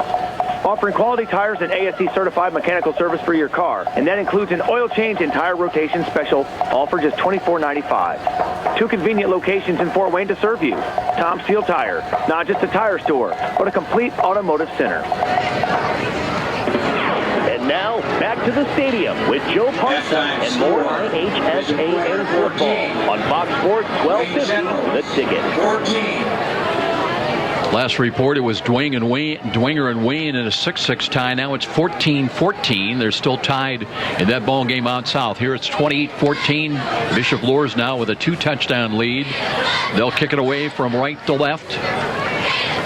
Morrison, Curlegrand among the deep kick returners for Concordia. And hoping for good field position on this kickoff return to try to get it down to a 1-touchdown difference. Now they come up expecting a short kick, but it's fielded on the far side at about the 15. Return across the 20. And not much more than that, maybe about to the 21-22. That's going to be it for Morrison on the return. And now Daniel Sparks is going to have some, well, let's see, where are they going to spot that ball? Actually, up across the 25 to the 27-yard line. So about 73 yards away from a touchdown to try to get back within 7. Tom Freistroffer making his way down across the way. He'll be talking to Kyle Lindsay here at halftime. 28 first-half points. Right now, let's see what Daniel Sparks can come up with on the draw. Runs Curlegrand, cuts to his right, cuts to the 30, 35, straight arms one, and brought down by a pair of Knights defenders, Austin Mack, one of them. So they will be short of the first down by about 2 yards. Clock continuing to move. We're down to 1:09. Time remaining in this first half. Hurry up offense now for the Cadets. They hurry up to the line of scrimmage. Curlegrand remains in there, the running back. But Sparks wants to throw. Looks near side. Morris has got it. And does it get out of bounds? Across the 40 to the 41. They'll kill the clock with 55.5 seconds remaining. So that is enough yardage for the first down. Good enough for a first down. And it'll be spotted right at the 41-yard line of Concordia. Play clock starts once again as Sparks has had the play whistled to him, coming over to the near sideline. And this time he'll have 3 wide to his left. That's the wide side of the field. Sparks is set up pretty much all night out of the pistol. Quick drop, steps up in the pocket. Wants to throw as far as he can to C.J. Morris. Looking to come back on the ball, and no good, incomplete. And now there is a penalty flag. The official right on the spot did not throw the flag. But I believe Joey Lamping is going to be whistled for this penalty. Officials are conferring. The one that was right on the play that did not call the penalty. And the one about 15 yards upfield. Now Rick Panning comes over to join the conference, and we'll wait until we see what this is going to be about. Pass interference is the call against Bishop Luers. You always wonder about those situations, and really the explanation goes back. Well, one official had a better angle on the play than perhaps the official that was right on the play. That'll take the ball into Bishop Luers territory, and they'll spot it now at the 44-yard line. 48.9 seconds remaining until intermission. 28-14, Luers on top by a pair of touchdowns. Curlegrand works from the near side hash mark now. And here is Sparks, screens the ball over the middle. That's tipped in the air, nearly intercepted, but knocked away. Looked like Golden had a hand on the ball. Savion Golden, the 285-pound junior lineman. Only took 3 seconds off the clock. It'll come back down to the 44-yard line where it's 2nd down and 10. 6 to 10 p.m. Contact Stephanie Paradine at Concordia High School. Well, reminder coming up at halftime, all you want to know about a new product being introduced by Midwest America Federal Credit Union. Adam Richards will join us, tell us about mobile banking you can now deposit checks from your home. How about that? More information coming up here at halftime. Sparks to throw again. Rush is coming. Throws it as far as he can. He's got C.J. Morris. He's got the catch. 10-5 touchdown. C.J. Morris just turned around in time to locate the ball and won the race to the end zone. 44 yards on the touchdown pass. And Concordia answers the pair of Luers scores with one of their own to make it 28-20. 38.4 seconds remaining. Sparks just threw to a spot, and C.J. Morris ran underneath it. First time those two have hooked up for a touchdown tonight. Now we've got 48 combined points in the first half by these two teams. Morrison comes on to attempt the extra point. There's a right-footed kick on the way. Long enough, and it is good. 28-21. Concordia back within 7. We'll be back to Zollner Stadium, IHSAA football, and Fox Sports 1250 The Ticket. Frank the Buffalo here. With Fios Internet from Frontier, I can be on any device I want, in any room I want, and feel like I'm in the front row. Get the ultimate internet experience with 100% fiber optic. Call 1-888-FRONTIER today to get Fios Internet for $19.99 a month with qualifying phone service and enjoy a 2-year price guarantee, free Wi-Fi router, no contract, and no rate hike. Front row seats without the crowd. Perfect. Limited time offer. Taxes, fees, and other restrictions apply. Subject to availability. Fios smartphone by Verizon Trademark Services LLC and their license. And now, back to the stadium with Joe Parson and more IHSAA football on Fox Sports 1250, The Ticket. Well, we've talked about it so often. Concordia, you can't look past them. They never quit, and they'll battle to the end. They may be outmatched at times with size and athleticism, but the Cadets, they give everything they've got. And a big play, 44-yard bomb, Sparks to C.J. Morris, and they're back within 7 points. And Morrison teeing it up. He'll hit it from left to right at the 40-yard line. 38.4 seconds remaining until intermission. And dangerous kick returners back there. Austin Mack waiting all the way upfield just short of the 20-yard line. Not expecting a deep kick. Morrison not happy with position of the ball. Is going to come up and adjust that a little bit more. Chris Farrell. Farrell also back there now. They wait inside the 20. And here comes the kick by Morrison. And he'll push it near side. Running up, that's Johnson at the 24. Comes at right side across the 30 to the 34-yard line. So 33.5 seconds remaining, and Luers, they can move the ball long distance in a very quick amount of time. Let's see what they try to come up with. So Noah Wazinski comes out.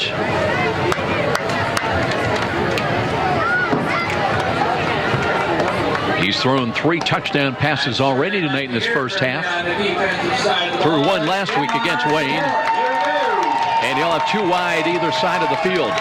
Looking to throw again, near side. He's got a catch, and that's run out of bounds on the near sideline. And a gain by Justin Dipple, the tight end. A little square out pattern, run short of the first down, right at midfield, and now they're going to mark him maybe a yard deep into Concordia territory at the 49. 28.5 seconds remaining. Second down. Griggs will bring the play in from the Luers bench across the way. Johnson stays out there. Dippold stays in also as, well, they're not going to use him as tight end now. They'll split him out up in the slot to the left side. Griggs slot right. And Dippold in motion now left to right behind the line of scrimmage as Wazinski rolls to his right, buying time, looking, and being pursued, threw the ball away. Just didn't find anything there. Good coverage downfield that time by Concordia. Taking the clock down to 21.9 on the incompleted pass. It'll bring up 3rd down and 3. Knights return home next Friday night. They'll face Northside. And the Cadets also back home here at Zollner Stadium. They'll face the Northrop Bruins. Same set. They'll check it. 3 wide to the right now, including Dippold. 1 wide to the near side. And they'll screen the ball again. There's Mack looking for some running room in space, and he's hit for a first down, though, inside the 40. to the 38-yard line. So Mack picks up the first down with 15.1 seconds remaining. And the Knights 38 yards away. They lead it by a touchdown, 28-21. Wazinski ready again, no huddle, short drop, looks left, looks, throws the ball. High, he's got a man, there's a catch made that's Dipple inside the 20 to the 15 and down to the 17-yard line. 5 seconds remaining. Eckert has hit his only field goal, 40-yarder, 1 for 1, so he's within range. And let's see if they're going to bring him on now to try to make it 31-21, a lead of 10. The ball is outside the 10-yard line at the 12. And there'll be another timeout as the Knights discuss their options. We'll be back. This is IHSAA football on Fox Sports 1250 The Ticket.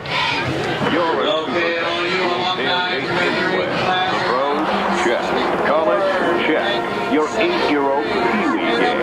Big time. And to prepare for this ritual, you head to Myers for freshly prepared food and licensed team apparel. Proudly display allegiance to your favorite team with our licensed short and long sleeve tees, hoodies, hats, and jerseys.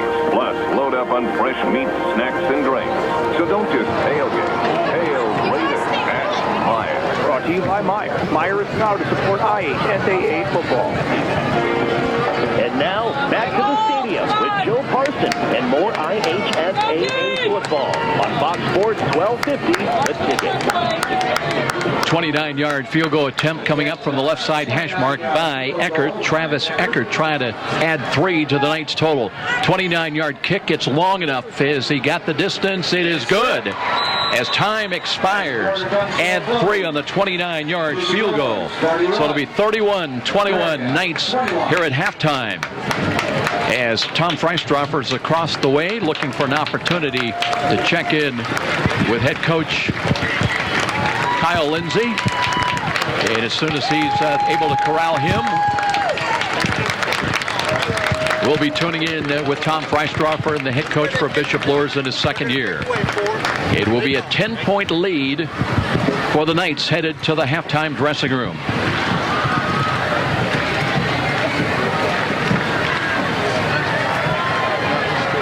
And Tom Freistroffer trying to locate the head coach coming over.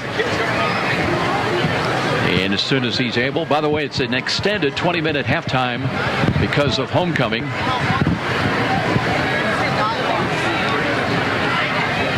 And let's go down to Tom and the coach. Joe, we've got Kyle Lindsey, the head football coach, here for the Luers night. I know he wants to get in the locker room. Coach, you're up 31-21. Looks like it's been a seesaw ball game. How would you assess your team's performance here? Offensively, we continue to do what we've been doing for some weeks now. Defensively, I don't know what's going on. That's inexcusable to give up a long pass with 30 seconds left in the half. We've got to refocus at halftime and play defense like we're capable of, because I know we're a heck of a lot better than that. Well, you've got a lot of speed on offense and defense. Being an ex-coach myself, I think my game plan would be to keep it away from your offense. It looks like Concordia is somewhat successful with that tonight. They have been. We've got into some third downs on defense, and to their credit, Concordia they're moving the sticks. They're running a tempo that, like you said, they're trying to keep up the way we're playing. It's a good game plan. When it comes down to third downs, we got to get off the field. We can't give up a big play. I don't know how many times you can tell a team that, but that's where we're at. Well, Concordia also has a quarterback, and they've got C.J. Morris. I'm sure you've seen a lot of him on film, and Sparks can throw the football, so you're going to have to. It's going to be a ball game here for you. Well, we're going to have to step our game up on that side of the ball, because we can't get in these shootouts and expect to reach our goals. And it's the championships. Champions don't do that. Coach, good luck in the second half. Thank you. Tom Freistroffer with head coach Kyle Lindsey. But the Knights are on top here at halftime, 31-21. We're going to take a 3-minute timeout. And a reminder, coming out of the break, we've got that interview with Adam Richards from Midwest America Credit Union. You want to stick around for that because there's a new product, mobile banking, and some great innovation, some great capability with mobile banking. You hardly ever need to leave your home, even to cash a check. How about that? So that's coming up after the break. 31-21 Knights on top. And this is IHSAA football on Fox Sports, 1250 The Ticket. We all want the very best for our loved ones, and that includes our pets. AeroFence can give your pet dog the protection you want, along with the freedom to roam that your pooch wants. Using Aero's Dog Watch Hidden Fence. Far cheaper, yet far more versatile than most traditional fences. Aero's new Dog Watch Hidden Fence uses a simple learning program through an electric signal beamed to your dog's collar that gives an alert when he is reaching property boundaries. It's safe, simple, effective, affordable protection for Poochie. Call AeroFence at 260-471-PETS. The Dog Watch Hidden Fence, your dog's best bet, giving him freedom to roam. Hi, this is Charlie Momper from Momper Installation. After last winter's brutal temperatures and record-breaking wind chills, it's not too early to start thinking about adding insulation to your attic, sidewalls, and crawl space. By adding additional insulation, you can cut your energy costs up to 30%. Call Momper Installation today at 432-7543. Momper, the #1 name in installation since 1956. Where do savvy sports fans in the Summit City go when they need to know more than just the score? It's an easy choice. No other media outlet covers the local sports scene like the Journal-Gazette. You get 7-day sideline coverage from the area's most experienced and knowledgeable sports staff. It's a commitment to Fort Wayne that the Journal-Gazette takes very seriously. When you need to know the story behind the story, nobody delivers the goods each morning like the Journal-Gazette.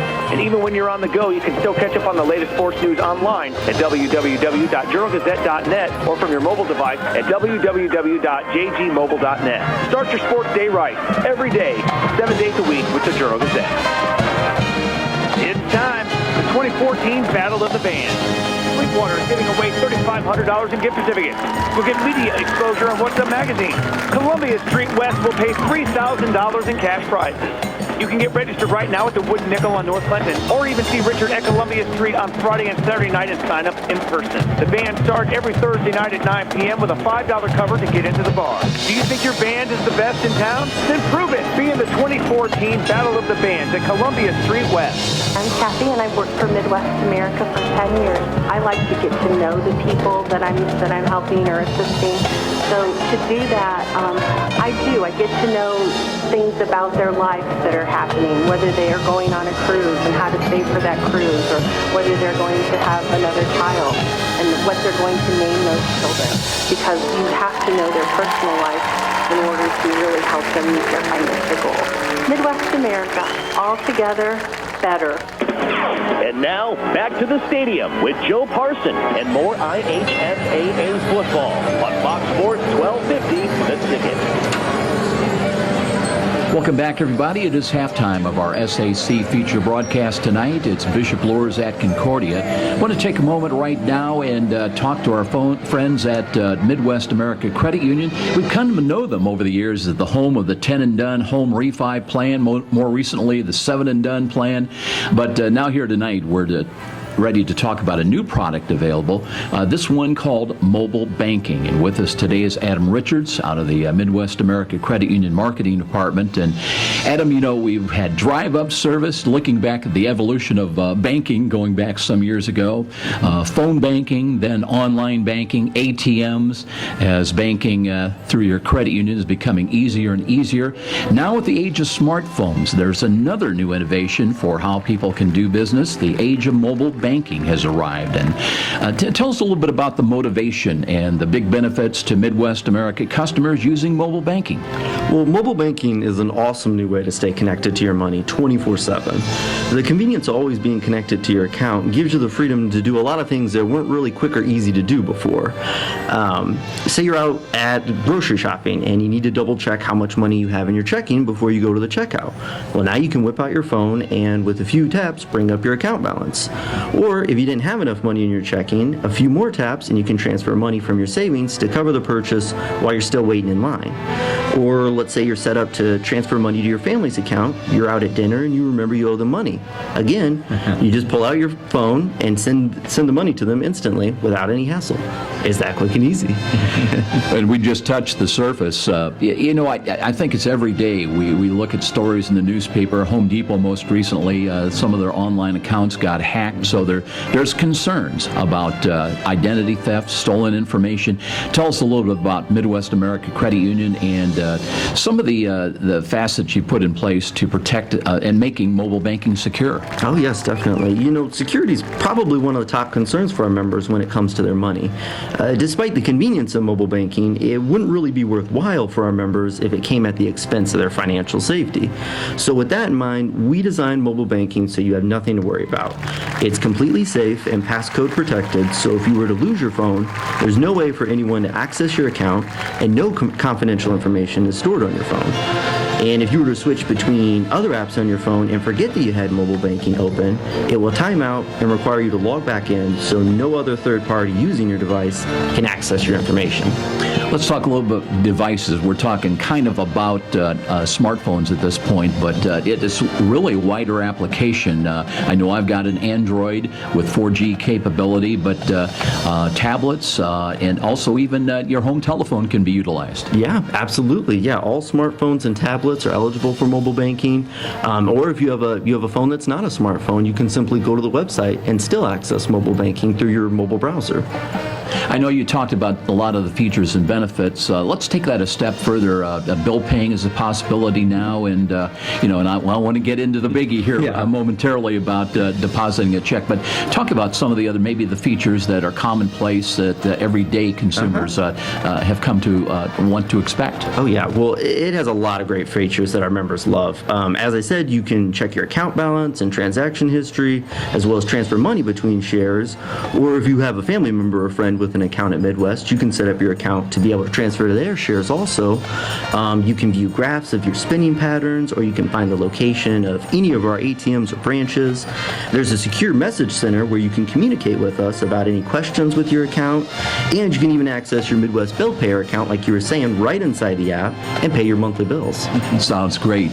Now the biggie, because heretofore, we always, when we had a check, had to drive to the credit union or to go to the drive-through or an ATM to deposit that check. Mobile banking now can change all that, right? Mm-hmm. Yeah, the feature that I think we're probably most excited about is our remote deposit capture. And what that means is that now you can deposit checks to your account straight from your smartphone or tablet. And that's a huge time savings for our members, as you can cut out the hassle of driving to the branch, like you said, the next time you receive a check. All you have to do is snap a photo of the front and back of your check, enter in the dollar amount, and submit it. And just like that, the deposit's in your account.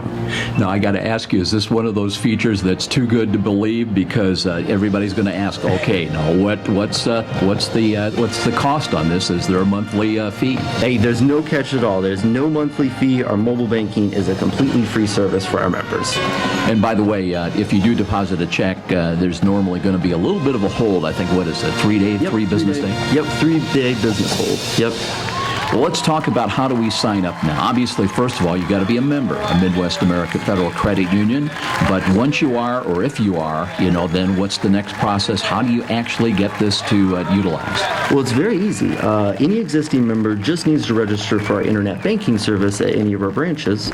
And the login information for internet banking is shared with mobile banking. So there's no need to remember a separate username and password. And once you're registered, just search for Midwest America in the Apple App Store or the Google Play Store and download the app. Or like we were saying, if you prefer to use your mobile browser instead of the app, you can visit us online at midwestamerica.org on your smartphone or tablet. And we even have a text messaging based service so you can access mobile banking for those members that don't have a smartphone. And for those that, they like the personal touch, they want to call in, there is a toll-free number, 800-348-4738. That's 800-348-4738. Adam Richards, appreciate the visit here tonight. This sounds like a truly innovative product and something that's going to make everybody's life easier. It really is. We're really excited about it, and so far all the feedback we've heard has been great. Sounds great. Now let's get back to our halftime coverage. This is IHSAA football on Fox Sports 1250, The Ticket. Are you tired of realizing only a 0.25% return on your typical bank savings account? What if it was possible for you to gain 3.5% to 4.5% return on your investment dollars, or even 7.5%? Sound hard to believe? Tim Rooney at Stifel Company can bring you one-on-one planning, focusing on a diversity of corporate notes offered from names you know, making those kind of returns a real reality. A cash management plan that can include preservation of capital while minimizing investment risk. Stifel can start you on the path to sensible investing, helping make your dreams for the future come true. All it takes is that first call to Tim Rooney at Stifel, 260-459-3989. 459-3989. Stifel, making dreams come true every day. Stifel, member SIPC. Trust the doctors at the IPFW Athletics and the Fort Wayne Comets Trust. Aaron Chiropractic is well known for providing quality yet cost-effective care for sports injuries, muscle, or joint problems. They're one of the only clinics in the region to provide its patients with pain relief utilizing numerous therapies, including acupuncture, massage, and rehabilitation. Aaron Chiropractic is conveniently located in Northeast Fort Wayne. Find us on the web at aaronchiro.com or call 492-8811 to schedule an appointment. From humble roots, some 30 years ago, the name Ruoff Home Mortgage has been built upon a legacy of making dreams of home ownership a reality. Loan officers Doug and Julie Carroll are proud to help you establish your roots with a mortgage for your new home. They understand that every borrower is different, and they work hard to give you a mortgage that fits your needs. Call the Carroll team at 602-9768 to find out which program is right for you. When you need a mortgage that is simple and straightforward from a hometown name you can trust, call Doug and Julie Carroll at Ruoff Home Mortgage, 602-9768. Did you know the IRS tax code now consists of nearly 80,000 pages of rules and regulations? It's enough to make you cry. But now there's real affordable help right here in Fort Wayne. Walbert Financial Management, a firm that cuts right through the legalese, working hard for you, providing external solutions to bookkeeping and tax problems. Walbert Financial Management, taking flawless care of all your personal reporting, P&L, or even individual tax requirements. Give them a call, 260-459-2240. You'll sleep better at night being assured everything's taken care of. Walburn Financial Management.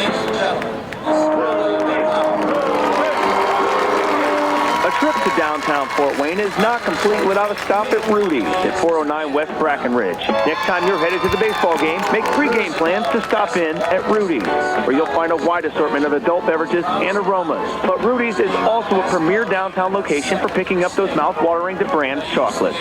What better way to catch a game at Parkview Field? Make it a date for a stop at Rudy's, right across from the main Parkview Field entrance. And now, back to the stadium with Joe Parson and more IHSAA football on Fox Sports 1250, The Ticket. Welcome back, everybody. Halftime on homecoming, and 31-21 our score. Bishop Luers with a late field goal, 29-yard field goal effort by Travis Eckert, giving him that lead of 10 points as time expired. Let's take a look at the line score of the ball game. We were tied at 7s at the end of the first quarter. Bishop Luers outscoring Concordia in quarter 2, 24-14. All started on a opening kickoff return by Curlegrand. It got all the way down to the 5-yard line, and that set up a 2-yard touchdown pass from Daniel Sparks to Peter Morrison in the right corner of the end zone at the 10:01 mark. So Concordia trying to spoil the night on homecoming. Well, I should say make it a truly great occasion and for the homecoming crowd here at Zollner Stadium. And with Morrison adding the extra point after receiving that touchdown catch, and it was 7-0 Concordia in the early lead. But Bishop Luers did not waste long at 7:58 on a 37-yard sweep left by Austin Mack. And with Eckert adding the extra point, we are tied at 7. And that is the way the first quarter would end. Tyrell Johnson on an 8-yard touchdown catch. One play into the second quarter. Wazinski on the throwing into that. 11:53 remaining in the second quarter. 14-7 in favor of the Knights. And then it would be a middle screen.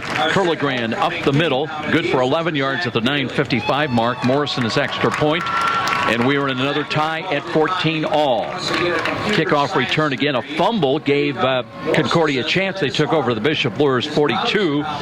But Bishop Luers then held on downs. In fact, they had 3 fourth-down stands in the first half. They took over possession of the football and quickly were able to get in the end zone on a screen pass from Wazinski to Austin Mack. Good for 22 yards at the 6:41 mark. 21-14 Knights. Another fourth down stop. Bishop Luers took over at the 37. That set up a 19-yard score. Wazinski on a screen pass to Tyrell Johnson with 1:31 remaining. But we were not done with 91 seconds remaining until intermission, 28-14 at that point.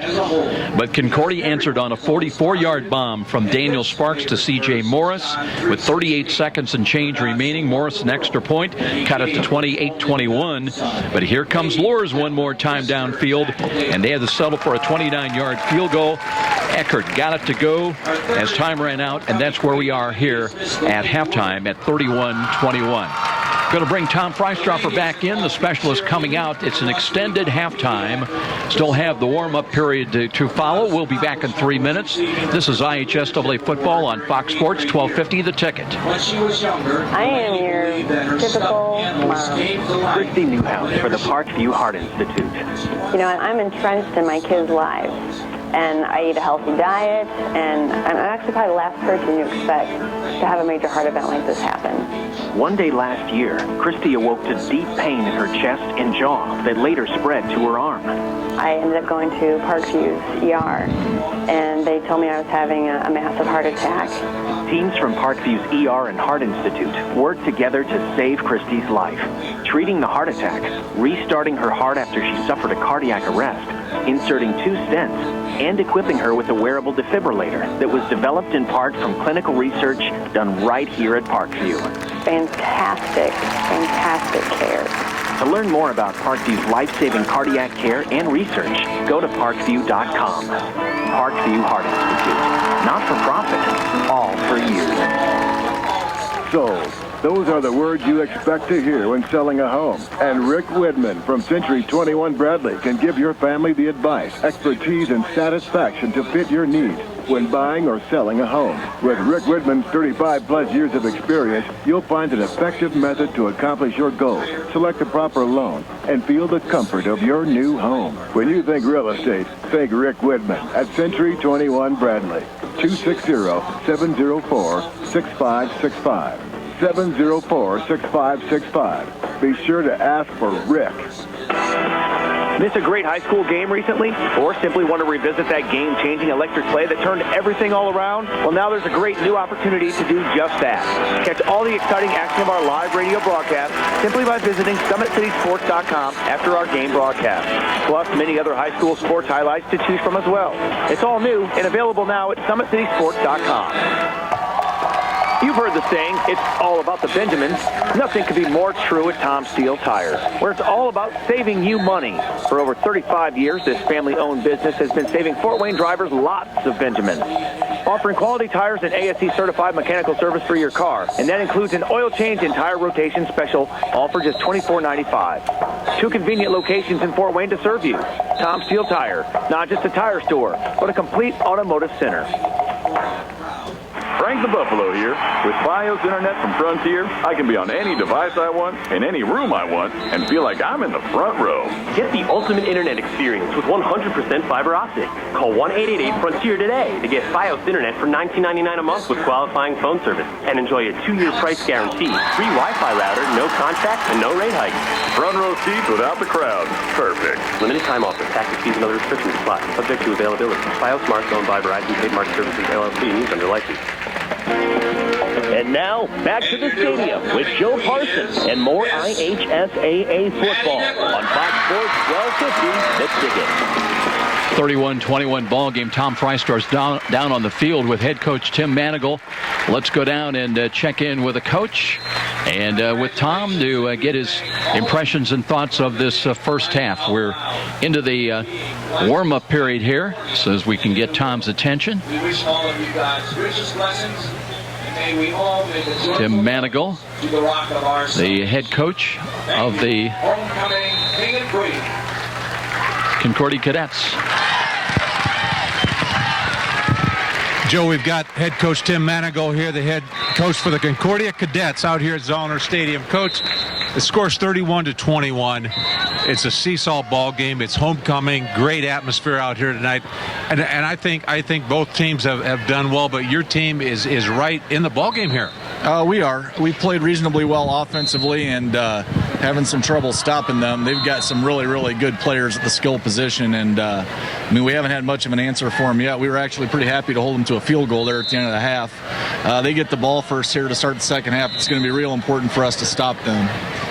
Well, they have got so many weapons on their offense. I'm sure part of your game plan is to keep it away from their offense, and that's by keeping your offense out on the field, which I think you've done a fairly good job here tonight. Oh, absolutely. I mean, that's our game plan each week, honestly. We try to keep our offense out there and score every time we get the ball, and then hope for, we'd like them to cooperate with a few turnovers or something. That'd be nice to get us back in this. Well, he said nothing like a nice win on homecoming night. Good luck here in the second half, Coach. Okay, thanks very much. Tom Freisdorf with head coach Tim Manigault. We'll be back in 1 minute for the second half. 31-21 Knights. They'll get the ball when we are back. This is IHSAA football on Fox Sports, 1250 The Ticket. You're a super fan who will tailgate anywhere. The pros? Check. College? Check. Your 8-year-old Pee-wee game? Big time. And to prepare for this ritual, you head to Meijer for freshly prepared food and licensed team apparel. Proudly display allegiance to your favorite team with our licensed short and long sleeve tees, hoodies, hats, and jerseys. Plus, load up on fresh meats, snacks, and drinks. So don't just tailgate. Tail greater at Meijer. Brought to you by Meijer. Meijer is proud to support IHSAA football. Hi, this is Charlie Momper from Momper Installation. After last winter's brutal temperatures and record-breaking wind chills, it's not too early to start thinking about adding insulation to your attic, sidewalls, and crawl space. By adding additional insulation, you can cut your energy costs up to 30%. Call Momper Installation today at 432-7543. Momper, the #1 name in installation since 1956. And now, back to the stadium with Joe Parson and more IHSAA football on Fox Sports 1250, The Ticket. Welcome back, everybody. Bishop Luers will work from right to left as we're just about ready to get the second half underway. Knights are on top, 31-21. A reminder, you can catch a TV replay of our archive game broadcast beginning tomorrow morning, and that's on cable access channel number 2 at 10:30 in the morning. And if you're on Comcast, that's channel 57, or at Frontier on channel 27. And stay tuned for our Walburn Financial Management post-game show coming up, providing bookkeeping and tax services for the little guy. Here we go. Here comes the kick, short kick, bounding ball, and Luers secures that one. They'll have very good field position up their 45-yard line. Again, Tim Manigault talking to Tom Freisdorf about hoping to force a turnover, and they had a kickoff fumble recovery earlier in the second quarter. They took over on the 42, but they really couldn't do anything with it. Now they'll have it 1st and 10, the Knights will, at their own 44-yard line. And Austin Mack, who's been a focus a couple of times, running for a touchdown, a 37-yard touchdown sweep, and also getting in the end zone on a touchdown pass. Here is a long throw to the right. There's a catch by Mack. Mack's got the first down, steps out of a tackle, and's got the ball down to the 42 of Concordia, still fighting for extra yardage, down to about the 40-yard line. The whistles did not blow as he was still fighting for yardage. So the Knights with a big play, and here they come into Concordia territory very quickly, just like that. They'll spot it, in fact, at the 39-yard line. Knights will huddle up. Rick Panning, our referee, now starts the play clock once again. And here we go. It'll be Austin Mack split wide to the right, the short side. Dipple's in there. He's tight to the right side. Too wide to the left. And here is Wazinski looking to hand the ball off, and McCarter, a lot of running room, and he's got a chance as he's all the way inside the 20 to the 15 and down close to the 13-yard line. McCarter, that big body, 6'1", 248 pounds, and boy, Tom, you put him into space, and he's got to be a defensive back's nightmare. Well, we talked about McCarter before the game started here tonight, and he's a prolific back for the Knights. Gareth Brower also is alternating with McCarter and I, doing a great job. But it's nice if you're Coach Lindsay when you have two backs like that, set of receivers like he's got, and a great quarterback.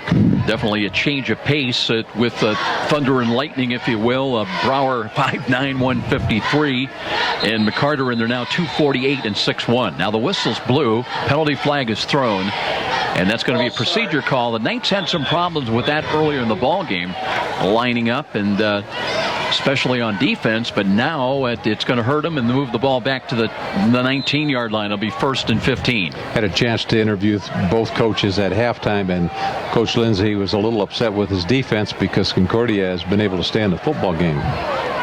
Twins out wide to the left, the wide side of the field. Here's Wazinski wanting to throw the fade, looking for Mack, and a little bit long, too far off his right hand. Coverage was pretty good that time defensively for the Cadets. It'll bring up 2nd down. When you have wide receivers like Austin Mack for the Bishop Luers Knights and C.J. Morris for the Concordia Cadets, use that speed. Just take them, spread them out to the wide side of the field, just sprint them down the sidelines and have them beat that defensive back. That's exactly what Luers tried to do there with Mack, just couldn't get him the football. And interesting, Tom, you're right. They've got C.J. Morris. He's going to come up and press coverage now on Mack on 2nd down and 15. Now 3 wide to the left. And Wazinski out of the pistols, got the snap, and counter run coming back McCarter, but he's bottled up. I think it was Tariq Jackson that got him in a bear hug at about the 20-yard line. Concordia doing a good job with one of the most prolific offenses here in Fort Wayne and possibly the state. Luers put up 69 points last week against Wayne, and they've got 31 on the board at halftime. You know, you double that score, and that's 60 tonight. I don't think that's going to happen, but they can do it. Tyrell Johnson in this set as well. Mack splits wide. He's the lone wide out to the right. Now C.J. Morris backing well off into coverage, but 3 wide to the left side for the Knights. They need 15. Wazinski drops, looks, now throws, and he's got a catch, and that's Mack struggling inside the 10 to about the 5. Let's see where the knee hit. He was trying to carry C.J. Morris with him. They're going to spot that ball outside the 5, back around the 8, so it'll bring up 4th down, 4th and about 4. And it looks like they're going to go for it. They can pick up a 1st down at about the 4, maybe the 3-yard line.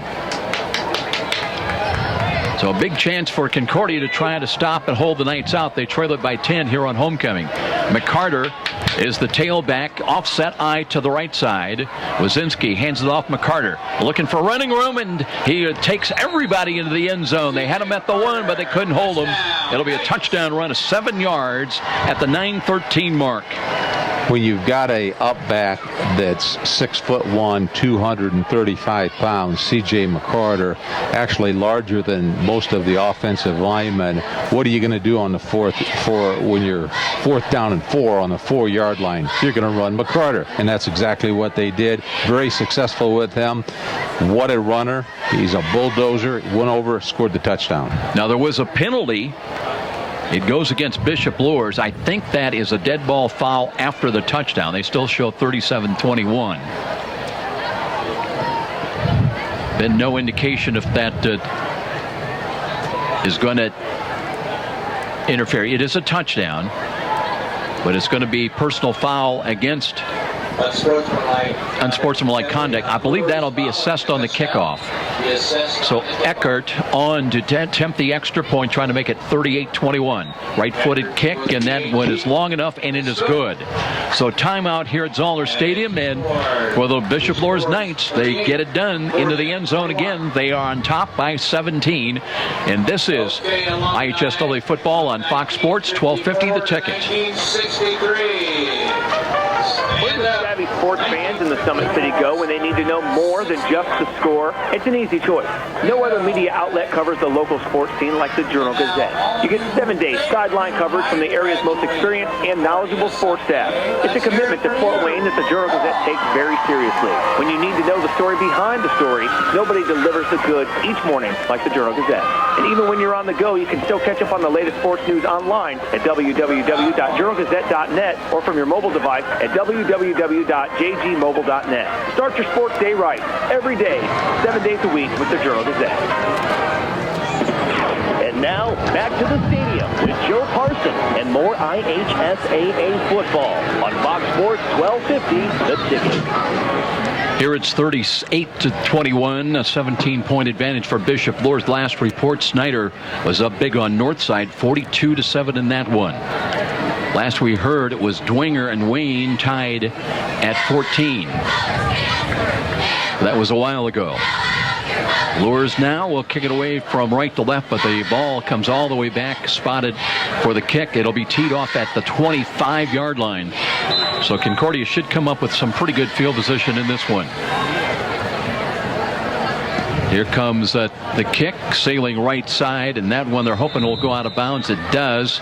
So Concordia at the very least will have it at their own 35-yard line. Or they can ask for a re-kick also. And I believe Tim Manigault says, you know, let's back them up. They were kicking it from the 25. Let's have them kick it from the 20. So there will be a re-kick coming up. Or are they going to take possession? Looks like they're going to take possession, the Cadets, at the 50-yard line. Okay, I'm trying to figure that one out. Maybe that takes into consideration the 15-yard walk-off. I believe it does. I believe that's what happened. So it will be very good field position for the Cadets. They have it right at midfield to start this series. They trail by 17. Don't forget, next Friday night will be at Snyder at Spooler Stadium hosting the Elkhart Blue Blazers. That's a 7:30 kickoff, or pregame at 7:15 on Fox Sports.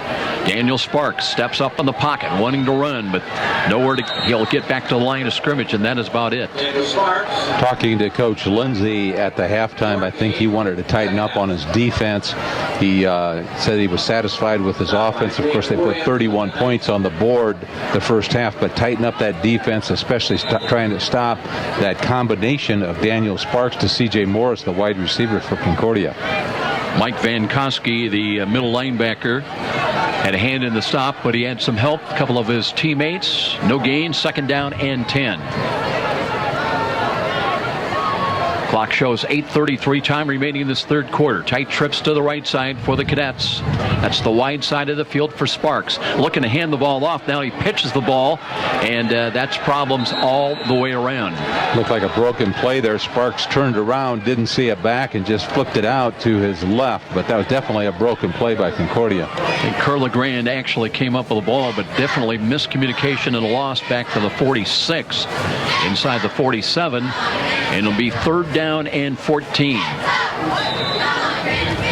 That's not the way you want to start, down 17, and with the ball midfield, you've now lost some 4 yards. Kind of a critical 3rd down here for the Cadets. They have 3rd and 14 at the midfield. If they can get this 1st down and eat some more clock up, keep it away from that offense for Luers. They would need to get it to the 40-yard line of the Knights. Mallers in motion behind the line of scrimmage, right to left. Here's the quick slant. They got C.J. Morris, but he is well bracketed by a trio of Knights. And nothing there. Van Koski came out and had a hand in another stop. So they lose another couple of yards back to the 41-yard line in this one. Going the wrong way from a Concordia standpoint. I'm sure he's Coach Tim Manigault, the head coach for Concordia, bringing his punt team out, which he's going to have to do there on his own 40-yard line. Try to pin the Luers Knights back as far as you can, because they can score when they get the football. This will be the first punt of the night by either team. And let's see if it's going to be Morrison in there to kick it away. Justice King back to punt for the Cadets.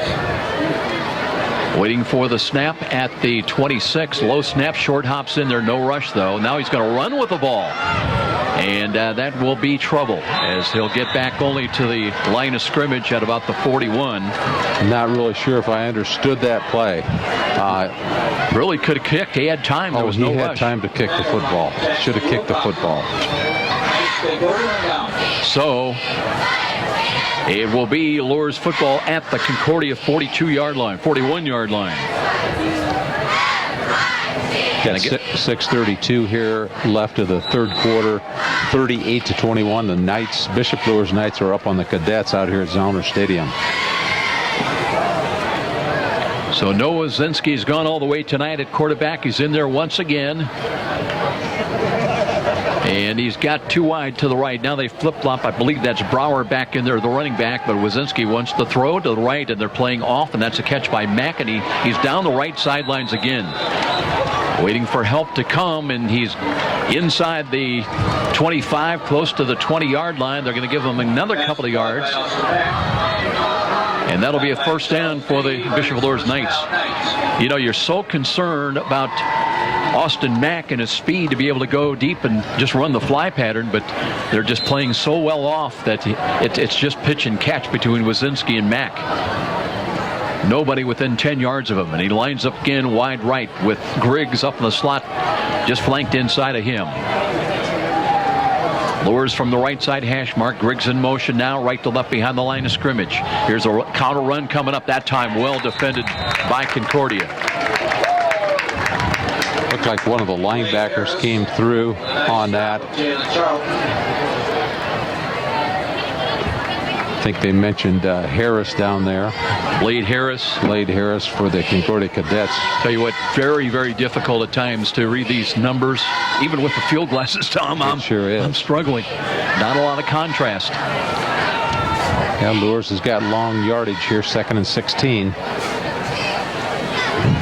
That is a loss of 6. And this time Wazinski screens the ball, but that's a short hop incomplete. Tyrell Johnson, the intended receiver.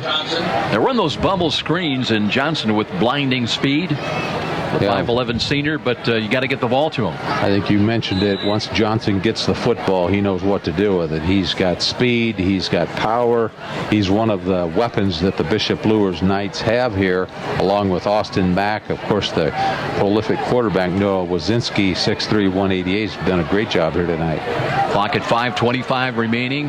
McCarter comes back in as the running back. It's 3rd down and 16. Trips to the left side, the wide side. Wazinski, short drop, throws. He's looking for. He's got a catch, and he's got a touchdown. Mack just beat everybody. 23 yards, and that was a big-time throw. And on the receiving end, the deep post run by Austin Mack, and put another touchdown on the board at the 5:19 mark. You know, we've seen a lot of ball players here in the Fort Wayne SAC Conference, but I'd have to say that both Wazinski, who's 6'3", 188, and Mack will be playing at the next level. We talked about Mack coming in here to the ball game. Most of the big schools, Michigan, I believe Notre Dame, IU, Ohio State, are after Mack, looking at Mack because he's such a great athlete. Extra point by Eckert is on target. That'll make it 45-21. We'll be back. IHSAA football on Fox Sports 1250 The Ticket. It's time. The 2014 Battle of the Bands. Sweetwater is giving away $3,500 in gift certificates. You'll get media exposure on What's Up magazine. Columbia Street West will pay $3,000 in cash prizes. You can get registered right now at the Wood Nickel on North Clinton, or even see Richard at Columbia Street on Friday and Saturday night and sign up in person. The band starts every Thursday night at 9 p.m. with a $5 cover to get into the bar. Do you think your band is the best in town? Then prove it. Be in the 2014 Battle of the Bands at Columbia Street West. You're listening to the High School Football Game of the Week on WGL Fort Wayne, Fox Sports 1250, The Ticket. And now back to the action with Joe Parson. Well, Noah Wazinski's thrown for 4 touchdown passes tonight, 2 of them to Austin Mack. Mack's also run for a touchdown, so he's having a big ball game. And it's 45-21 in favor of Bishop Luers. We had a 10-point ball game at half. Bishop Luers was up by 10 points. Coach Kyle Lindsay, the head football coach for Luers, he said, we don't want to get in a shootout here tonight. Well, he's doing the shooting.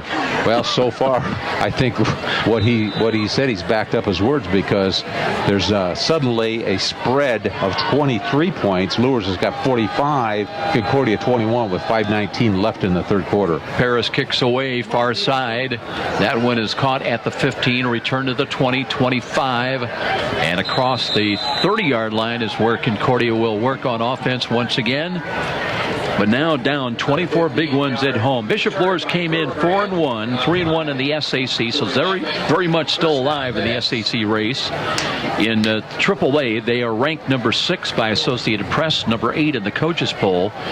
Concordia also, though, came in with respect, despite that 2-3 record, Tom. They were still ranked in the media poll by AP at number 17. And again, you know, they're in a lot of these games, but they came in really banged up.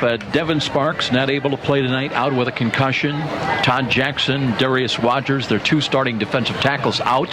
Here's an option pitch. That's fumbled but caught inside the 20 for a loss, and it's going from bad to worse now for Concordia. Not starting out very well for Concordia in the third quarter. We talked about Luers coming in here, averaging 44, 45 points a ball game.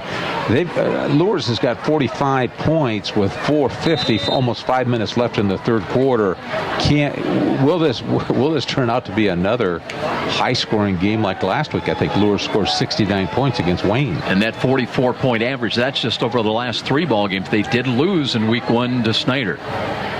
Here is a short drop as Sparks looking's got a catch, but slipping after the catch. A gain will be out to the 26.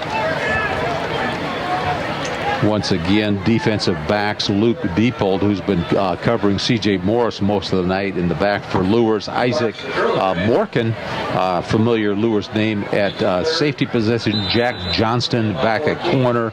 Haven't talked a lot about the linebackers. You've got Sturm Van Koski and Austin Mack, the player that's all over the field tonight. Of course, he is every game at outside linebacker. And then Joey Lampling, number 7, who has been doing a good job at outside linebacker for Luers. Justice King on that last catch for the Cadets. Now they need still 14 yards. And here's Sparks, steps up, wants to throw. He's and looking for us out pattern along the sideline, and it's incomplete. Not much there. Very good coverage, but the pass was a little wide as well. Doesn't seem like Concordia's got the spark they had the first half, Joe. They came out and they were standing right up to Luers. It was a seesaw battle. It's like you said, at no given time in the game did we have a span of more than 2 minutes where it wasn't a 7-point spread. Now we've got 45-21. Concordia's going to have to tighten their belts, keep their heads high here tonight at homecoming, and not let this get out of hand. Well, it just kind of wears you down, especially when you got your defense out there so much. Mellors, the intended receiver, that last play, but incomplete. And now here's a bad snap that was high, but they got it, and here comes the kick. Kick will be driving Johnson back. He works at the 39, 45, 50, 45. Lost the football and out of bounds. It will be Bishop Luers football. And they get a couple of extra yards to about the Concordia 43 off that little bobble. Luers very fortunate there not to fumble the football. We had Johnson, Tyrell Johnson, who plays split receiver for Luers, coming down the left side of the sidelines. Fumbled that probably 5 to 6 yards inside the out of bounds line. It could have been recovered by Concordia, but Luers has got the football on the Concordia 41-yard line. Little tight formation now. And let's see who we've got in there as the running back. I don't know if it's still Gareth Brower in. I believe it was. Here's a little run by Johnson, though, on a sweep this time, Concordia. But still, you know, they had Johnson wrapped up. Now a penalty flag comes in. They had him wrapped up back around the 43-yard line. He's able to take 2 tacklers all the way to the 39. Well, Johnson and Brower look very similar in the way they run. I think they're similar in size. I thought possibly that was Brower that had the football, but Johnson has got speed when they bring him around the outside. Jalen Charlton has come in now as the running back for the Knights. Face mask. That's a face mask penalty against Concordia. So Rick Panning indicating penalty against Cadets, and the walk-off. It's a big one inside the 30. And down to the 25, 24. They're still marking off yardage all the way back to down to about the 23, 22-yard line. Got a 45-21 ball game. 3:22 left here in the third quarter at Zauner Stadium. Come the Knights out of the huddle, breaking the huddle, coming up the line of scrimmage. Wazinski with Charlton, the running back, flanked to his right. Kaczynski's thrown for 4 touchdowns tonight. Wants another one. Loads up. Looks right. That's a catch that's short in the pattern, but it's caught. And coming up with that catch that time is going to be Travis Eckert. Looked a little like Mack. Eckert's 6'3", and Mack is 6'2". I thought it was Mack with the catch because he's been lining up to that side of the field, but number 8. Different ball player, Travis Eckert. They were both running. Mack was running the deep pattern, and they threw short to Eckert, and he got the catch. Picks up 7. Now they want to run the ball. And here's Charlton dragging tacklers down short of the 10. Looks like he got to about the 12-yard line. That'll bring up 3rd down and about a yard. Now, you would normally, and there he comes. McCarter's going to come back in that short yardage situation. The 248-pound running back. Bringing the tank in. It'll be 3rd down and 2. They run the offset I. McCarter's the running back. Halfback off to the right. And here's a give. No, play action fake. Wazinski's going to screen the ball. They've got a catch, and that is going to be a penalty flag thrown as they got the ball to the tight end, Justin Dippold. Dippold's got the first down, but let's check the penalty. I thought he had a chance to score. Good stop by Batchelder. Batchelder credited in on the stop for Concordia. Looks like this one's coming back, though. Penalty against. It's an illegal block in the back against Bishop Luers, so that's going to negate the good long gainer. Was 3rd down and long, too. And instead this walk-off goes against the Knights. Back outside the 20 to the 22-yard line. It'll still be 3rd down, but 3rd down and 11. Well, let's call it 3rd down and 10. Still 1:44 on the clock, and now it's moving late in this 3rd quarter. 45-21 Luers. 3rd down and 10 from the 22. Kaczynski's got motion behind him right to left. Wants to screen the ball. That one's caught, but they won't get the first down as the gain is inside the 20 to 19. That time Concordia caught onto the bubble screen. Luers coming out with bubble screens to both sides of the ball. Men in motion, a lot of weapons that we've talked about here tonight with Austin Mack, and we've got Travis Eckert in the ball game, Tyrell Johnson. Just a lot of speed and relentless with their offense. Now it's 4th down and 6. Griggs comes in, brings the play in. McCarter's going to check out of there. And we're in the final minute of this 3rd quarter. Eckert up on the slot to the right side. Tight trips to the left. Empty backfield for Noah Wazinski. Short drop. Looks left. Throws the slant. Intercepted. That's going to be returned to the 30-yard line. And out to the 40. Wazinski makes the tackle. But that ball is picked off. Looked like a linebacker there. That is John Pinchon, who plays inside linebacker. Actually, the ball was thrown right into his hands and made a nice catch there, and Pinchon ran it up the field. Ball is sitting now at the Concordia 42-yard line.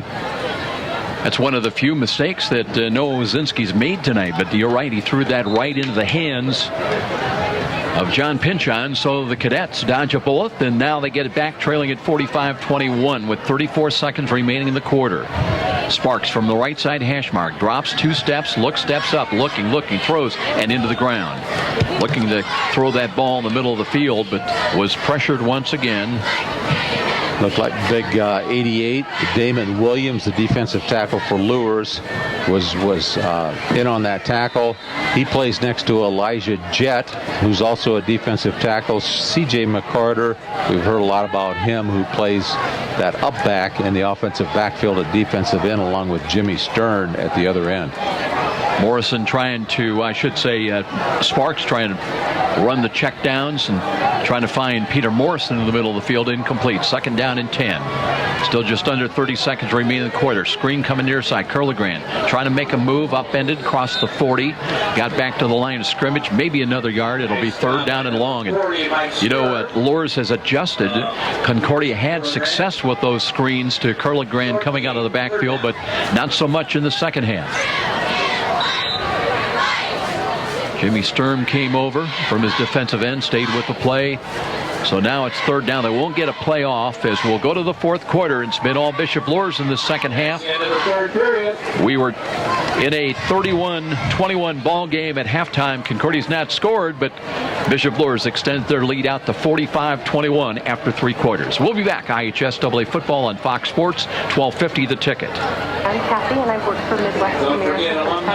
I like to get to know the people that I'm helping or assisting. So to do that, I get to know things about their lives that are happening, whether they are going on a cruise and how to pay for that cruise, or whether they're going to have another child and what they're going to name those children. Because we have to know their personal life in order to help them meet their financial goals.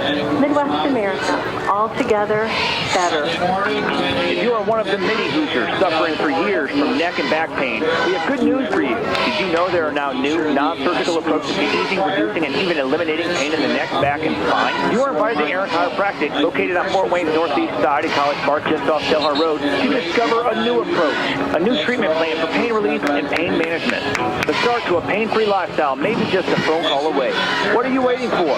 Call Aaron Chiropractic to set up an initial visit. Their number is 260-492-8811. One call. That can mean the return to a life without pain. Aaron Chiropractic. And now, back to the stadium with Joe Parson and more IHSAA football on Fox Sports 1250, The Ticket. We go to the fourth quarter. It's third down and long. Here comes Sparks scrambling, running to the right side, and he's got the first down. He got a block. And let's see if it's going to stand up. I thought there might have been a penalty flag, but Tom, I don't see it right now. Well, Sparks is laying on the sidelines. He slid right into the aluminum bench. Well, yeah, I hated to see that, but I saw it. He slid right into the aluminum bench for the Luers Knights, and he's laying down on the ground. The quarterback for the Concordia Cadets, he is down. So we're going to have an injury timeout here early in the fourth quarter with our score 45-21. They'll tend to Daniel Sparks, his twin brother Devin, not playing tonight, already out with a concussion. And we'll see on the condition of Daniel Sparks when we return to Zollner Stadium. This is IHSAA football on Fox Sports 1250 The Ticket. From humble roots some 30 years ago, the name Ruoff Home Mortgage has been built upon a legacy of making dreams of home ownership a reality. Loan officers Doug and Julie Carroll are proud to help you establish your roots with a mortgage for your new home. They understand that every borrower is different, and they work hard to get you a mortgage that fits your needs. Call the Carroll team at 602-9768 to find out which program is right for you. When you need a mortgage that is simple and straightforward from a hometown name you can trust, call Doug and Julie Carroll at Ruoff Home Mortgage, 602-9768. Every small business person has the same dread: taxes, reports, and bookkeeping. What are you to do? You know you can't afford the big guys to keep you legal and solvent? Well, now there's Walburn Financial Management to save the day. Here's their number. You're going to want to remember this one: 260-459-2240. That's 459-2240. Why? Well, Walburn Financial Management specializes in the little guy. With reasonable rates and sensible retainers, Walburn Financial Management is simply perfect for the small business budget.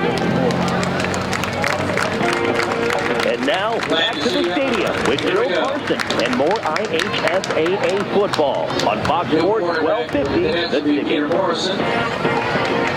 Daniel Sparks able to walk off the field, but noticeably limping Tom Price-Stroffer a little bit. He's going to go to the bench and limping even more now. So with 11:49 remaining, Peter Morrison now will come in to quarterback the Cadets on 1st and 10 with the ball at the Bishop Luers 34-yard line. Little motion. Mallers left to right behind the line of scrimmage, reverses back to the wide side. Morrison faking, and a handoff, steps up, hit as he threw the ball, and that was knocked down the line of scrimmage. Carter picking the ball up, but all the way an incomplete pass, and that'll bring up 2nd and 10. That's a tough way for sophomore Peter Morrison, 150-pounder, to come in there in relief now. It sure is. He is not very big, like you say, 150 going against the defensive tackles that are 270 and 244 for Luers, and they were right in on Peter Morrison. Concordia really banged up coming in. Drew Bortner now into the ball game, and I think Pinchon's coming back in, so that's going to be some good news. had the interception and then got banged up a little bit. Pinchon playing right guard for the Concordia Cadets. Now Morrison on 2nd down and 10. 3 wide to the left, 1 wide to the right. Option run to the left side. He'll keep it himself, cuts it up the middle, fighting for the 30-yard line, and it's still on his feet.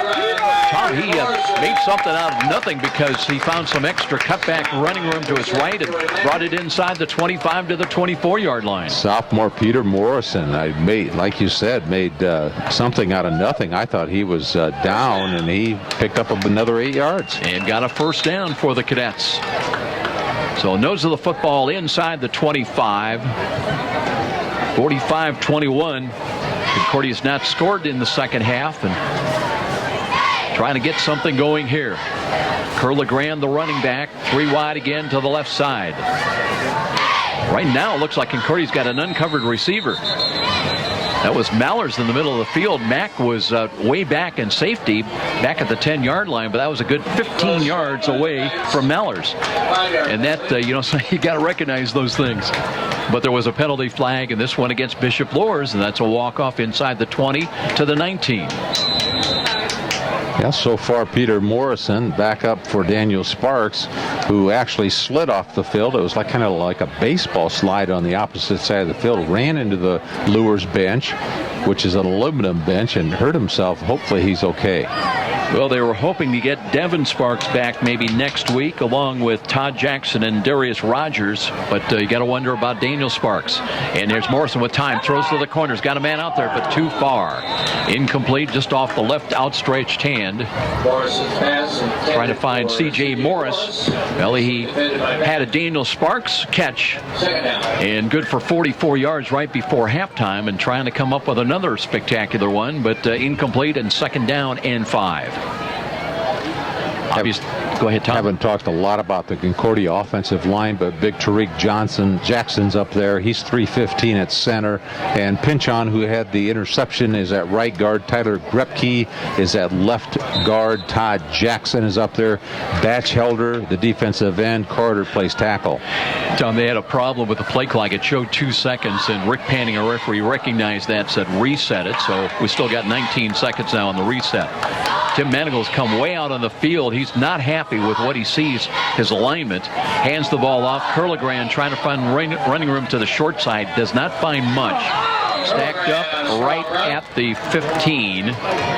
So that's going to bring up 3rd down and about 1. 2 sophomores in the backfield for the Cadets. We've got Curlegrand, who starts for the Cadets at tailback and has done a great job this year, along with Peter Morrison now, who's in for Daniel Sparks, also a sophomore in that Concordia backfield. Concordia trying to keep that ball away from Bishop Luers, the offense that can score up to 70 points on any given night. They've got 45 now. Concordia threatening to score. Drew Bordner comes in wide to the right, the short side. It flanked inside of him is C.J. Morris. And here's Morrison, but he won't get the snap. There's another penalty flag. Which way is this one going? Terrell Johnson having his outstretched hand saying, what are we doing? But that one goes against the Knights once again. Kind of way we started early in the game when Luers had several, well, it was procedure calls, but now this one encroachment, and that takes an automatic first down, and Concordia down to the 10-yard line. Peter Morrison, the sophomore, moving the football. One way or another, the football is moving towards the goal line, and they're eating up the clock. The Cadets are keeping that away from the Luers Knights here in the 4th quarter. Morrison checking that Luers defense now. Out of the pistol alignment, Curlegrand lined up behind, wants to throw. Looking, rush is coming, screens the ball. That ball is caught, and it'll be carried down to the 5-yard line. So positive yardage again for the Knights. Getting up, that was Justice King on the catch in the middle screen. And they have it'll be a 2nd down and goal at the 5-yard line. Well, you know Luers has got the quickness, and they've got the size, and you've just got to make the proper reads defensively, and then go and take what they give you. 45-21 inside of 9 minutes time remaining. Peter Morrison in relief of Daniel Sparks. Wants to throw again. Looks, throws the fade to the right corner. Nobody home. kind of a delayed pattern looking for C.J. Morris, I believe, out there.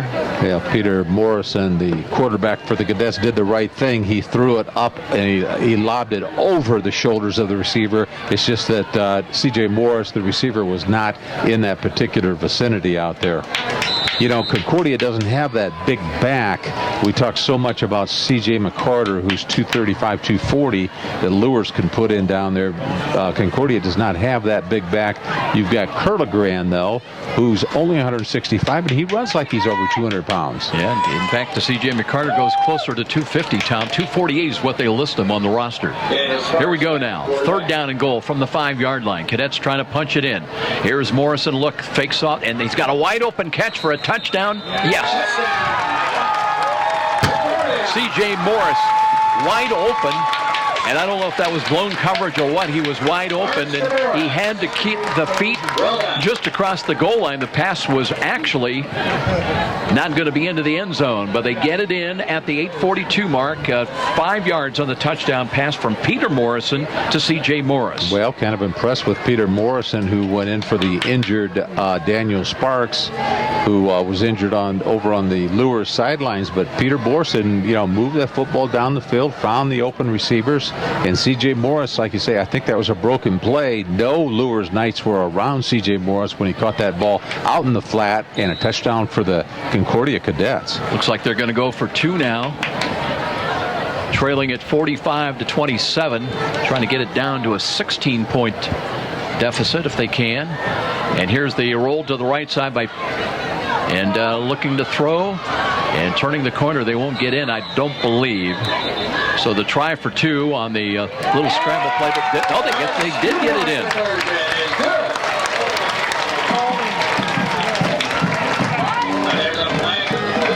Is there a penalty flag down there? Hold on. Right now it shows 45-27. And we'll see what this is about. Tom, I thought that was a direct snap to another player other than Morrison. It was. It was a snap to one of the upbacks. Was that it looked like Mallards? Well, it looked like whoever had the football there was going to throw it. It was meant to be a pass, a halfback pass by the halfback or the upback, but he saw an opening and ran the ball. Holding's going to take away the 2-point conversion try. So that's going to take away the 2 points. They will have another attempt at it, but now the ball's back around the 13-yard line. And I believe Daniel Sparks has come back in the ball game. Or has he? Yes, he has. Yeah, that is Daniel Sparks back out there. So now they've got a 2-point try, but from the 12-yard line. Sparks rolling to the right and throws it into the end zone, and a tip ball that I believe is deflected and caught. Or was it? It was. 2-point conversion. Not allowed. And I think it was Morrison. Looked like he was caught in the back by Peter Morrison, but they're not giving him the touchdown. They're not. Well, the 2-point conversion, I guess they're going to say was no good. It remained 45-27. Boy, it looked like he caught that. We have seen it all here tonight.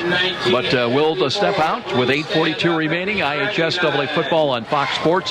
12:50 the ticket. Next time you're downtown and needing to feed your sweet tooth, you're just a few steps away from Rudy's. Fort Wayne's perfect location for stocking up on those famous to brands gourmet chocolates the Summit City is famous for. Rudy's is located just catty corner from the main entrance to Parkview Field. In fact, Rudy's is a great place to meet up with friends before an event at the ballpark. There's even outside patio seating, ideal for relaxing after work. With a wide assortment of adult beverages and aromas to choose from as well, Rudy's, distinctly different in downtown Fort Wayne. And now, back to the stadium with Joe Parson and more IHSAA football on Fox Sports 1250, The Ticket.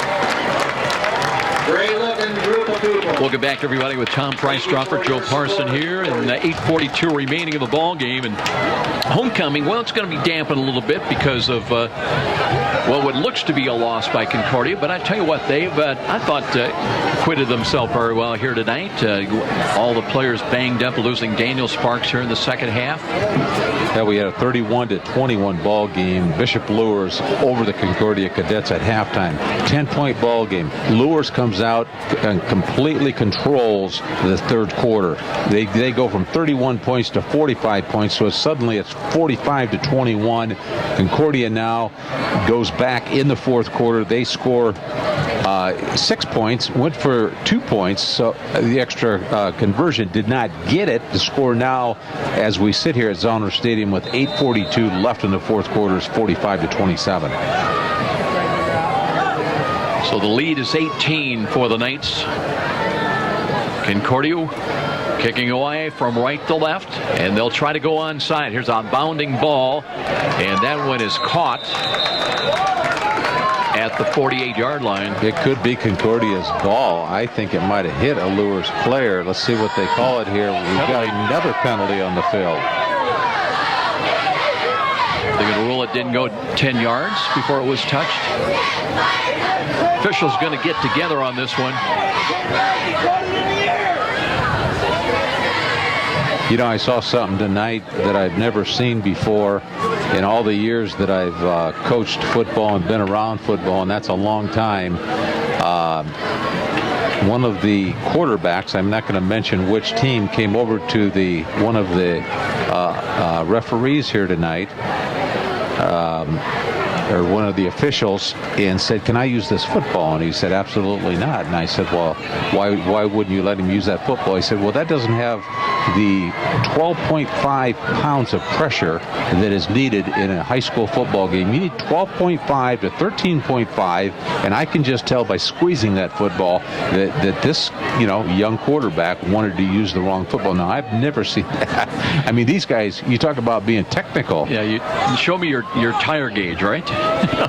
He says, "I can tell by squeezing the football." Of course, you get a better grip if the quarterback can squeeze that football. Well, Tim Manigle's not going to like this call because Rick Panning's got to come over and explain to him how a recovery on the kickoff, instead it's called an illegal block against Concordia, but it's in a major walk-off, Tom, all the way down to the 37-yard line of the Cadets. That's where Bishop Luers will start this offensive series. We've seen some strange things here tonight. Obviously a lot of points, 45-27. I've seen a change here in the flow of the game, though, as Luers has, widened that spread. It just looks like there's a slower pace down here. Wazinski looking to hand the ball off. Here's Brower. Kyle run to the left side, and the ability to break tackles. They had him wrapped up at the 33 and carries it down close to the 29-yard line after breaking a tackle, and that's a 6-yard run by Gareth Brower. Gareth Brower is so good at what he does, getting the football going across the green, usually going back across the green opposite the quarterback and picking up some yardage. Luers now beginning to filter in some new numbers as they've got Carter Gilley in as a wideout, part of a Twins package, flanked out to the left side. One wide to the right. And Wazinski's gone all the way tonight at quarterback, and he's got Brower to his right, hands the ball to him, and this time they've got him wrapped up for a loss. Just a swarm of tacklers. Hard to see the numbers from the Cadets, but you've got Trey Freeman. Miller was in on the stop there. Tariq Jackson at defensive tackle. Of course, you've got Pinchon, who's had an interception here tonight at inside linebacker along with Bickle. And I think Dixie knifed through there and stopped him, got him slowed up until he got some help from his friends. So it's 3rd down now and 6. James Dixie now playing defensive end along with Odom and Batchelder for the Cadets. Well, the Concordia crowd below us like to see a stop right here in 3rd down and 7. 2 wide to the right, the wide side of the field. Wazinski out of the gun. Short drop, looking, checks off, throws back to the left. He's got a wide open grab, but that one's off the fingertips and no good. That was 6. If they hold on, as Terrell Johnson could not find the handle. We've seen a lot of Terrell Johnson here tonight. A lot of times he'll get the football out in the flat, but boy, he had his man beat just off of his fingertips.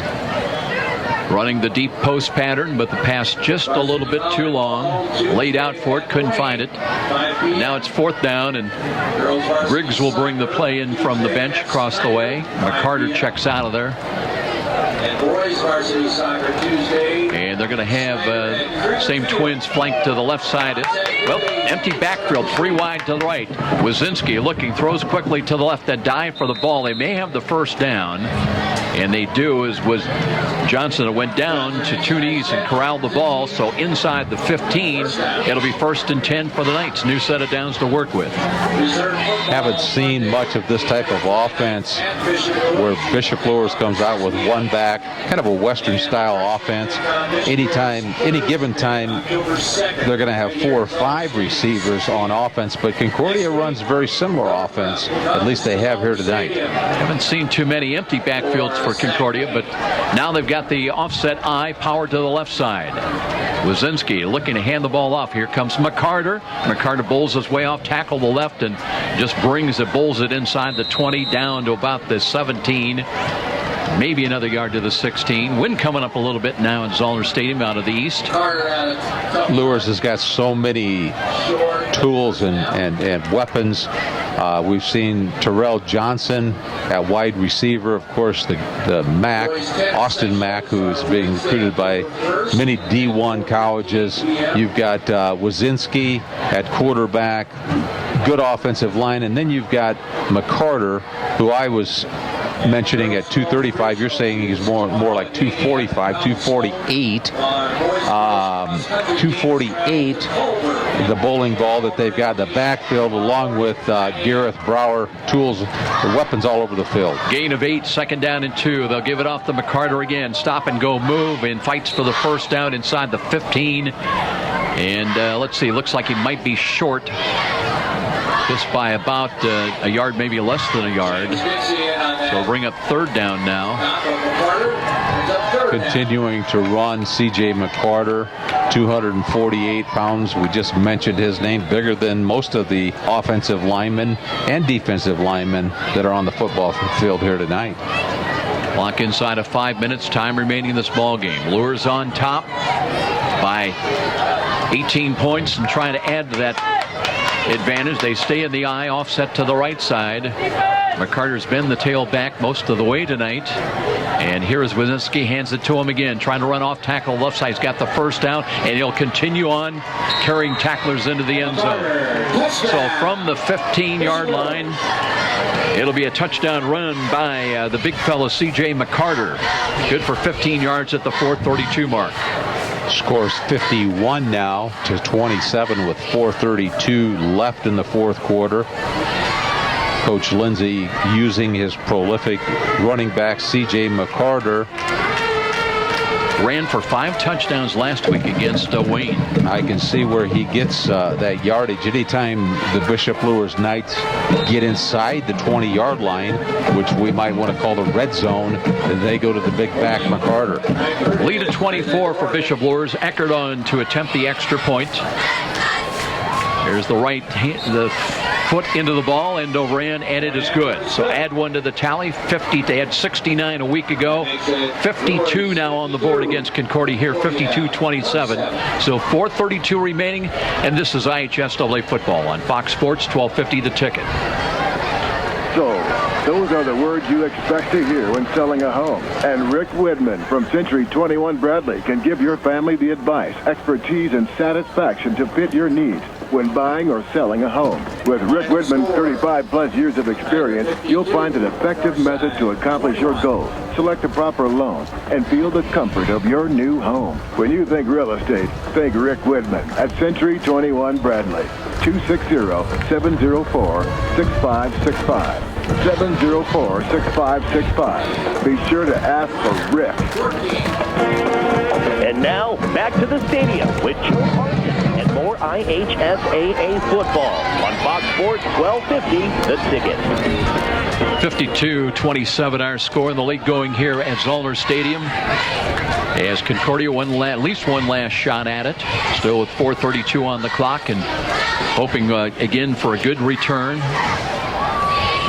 76 degrees here at kickoff. Sunny skies. Cooled off as the wind's picking up. Got to start batting down the hatches now a little bit. Supposed to be another beautiful day tomorrow for college football all around the Midwest. Matt Paris ready to kick the ball away for Luers.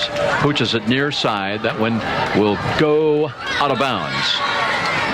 Curligran had to wait and make sure. Morrison let it go by him as well.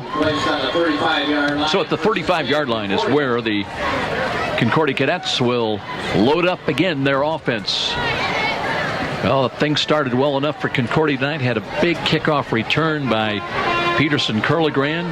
Got him down to the 5-yard line, and that led to a Daniel Sparks touchdown pass to Peter Morrison. And they had a 7-0 lead. And the teams really played, just really close, never separated by more than a touchdown. Still 21-14 with 6:41 to go in the first half. And a 31-21 lead for Luers at halftime. Option run near side the pitch. Curligran looking for running room. Slides down and took a high hit again. Let's see if he got out of bounds to stop the clock with 4:22. Apparently he did. He'll gain about 4.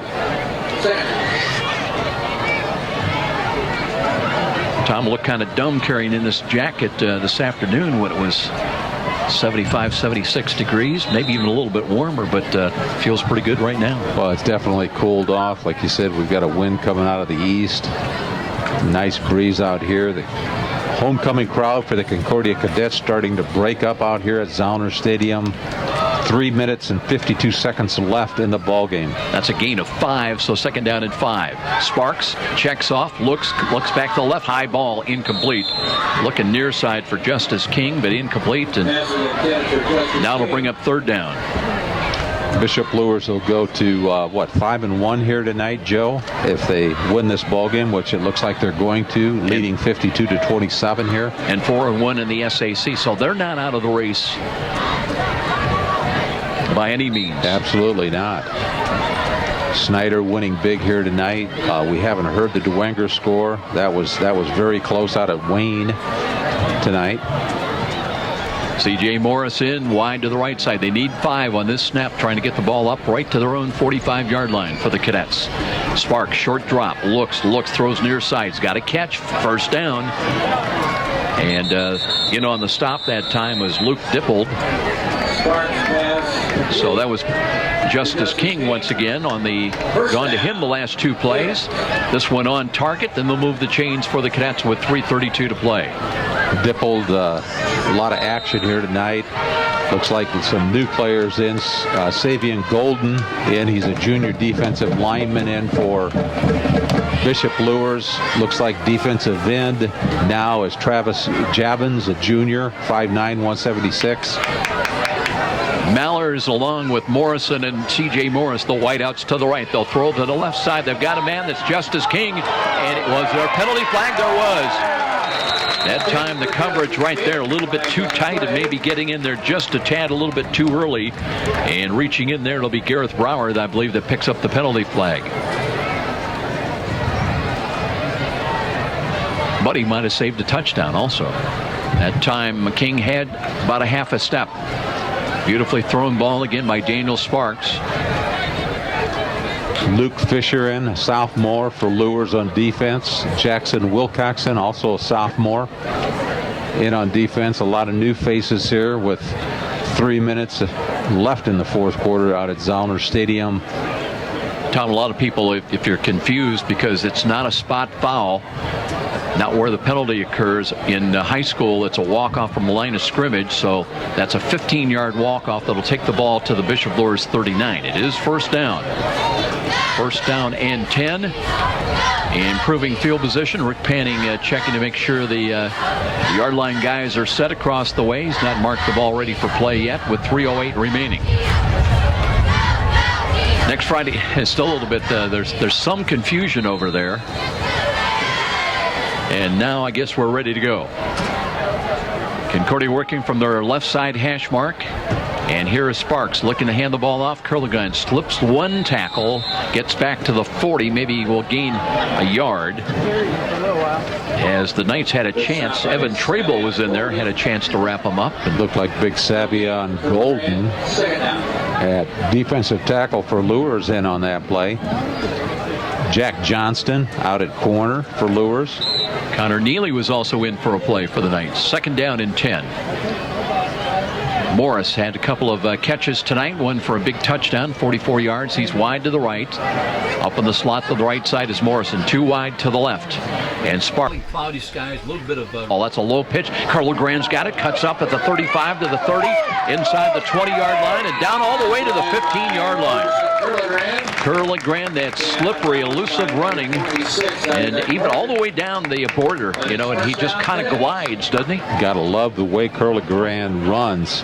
2:20 left. His team's down 27-52, and he's still running just like he started in the first quarter. We've seen him. This is the 3rd time here this year we've seen Curligan with the Cadets, and he's quite a runner.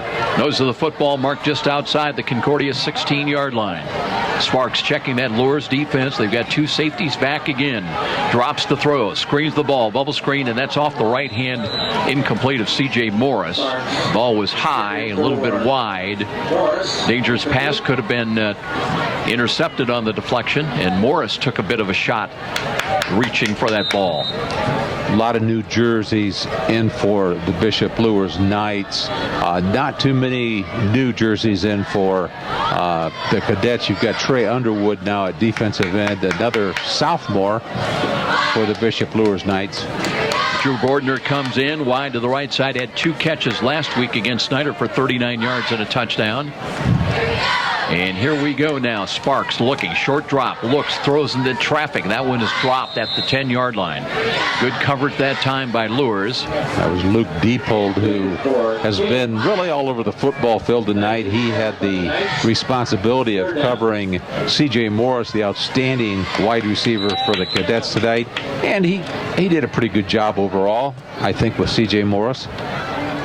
Justice King was the intended receiver. That last play could not hold on, so the ball comes back marked at the 16-yard line. It'll be 3rd down and 10. Obviously 4-down yardage area. Morrison and Bordner are the wideouts. Mallers joins them wide to the right as well. That trips package out there. And the Sparks dropping to throw, pumps once, now throws the corner, looking out there. The ball's going to be picked off and then knocked away. Luers, instead of intercepting in the end zone, knocked it down in the end zone, will bring up 4th down. Mallers was the intended receiver. 4th down. You look at big Tariq Jackson out there. He is so big. He towers over most of the people, going at 315 pounds. He's only a junior, 6'4". He's played the offense and defense, and he's got some good plays here tonight. He's had to play a lot of minutes because of, especially defensively, that loss that they've had with Todd Jackson and Darius Rogers not playing tonight. They're starting defensive tackles. Sparks needs 10. Looks to throw in a whistle right before that was going to be incomplete anyway, but proceed to the call against Concordia. I like the comment before, though, about not 12.5 pounds of pressure. I can feel it. I can tell it by feeling the ball. Yes, yeah, I've never heard that. He said you can absolutely not use that football. Of course, that quarterback, could grip it a little bit better if it had less pressure in it. And he said, a lot of these officials do not check the footballs on Friday nights, but our crew does. This crew will, trust me. Yeah.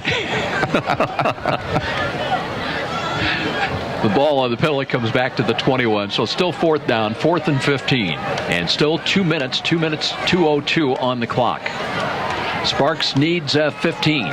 Steps up, looks, throws over the middle, looking, and battle for the ball, and it falls incomplete.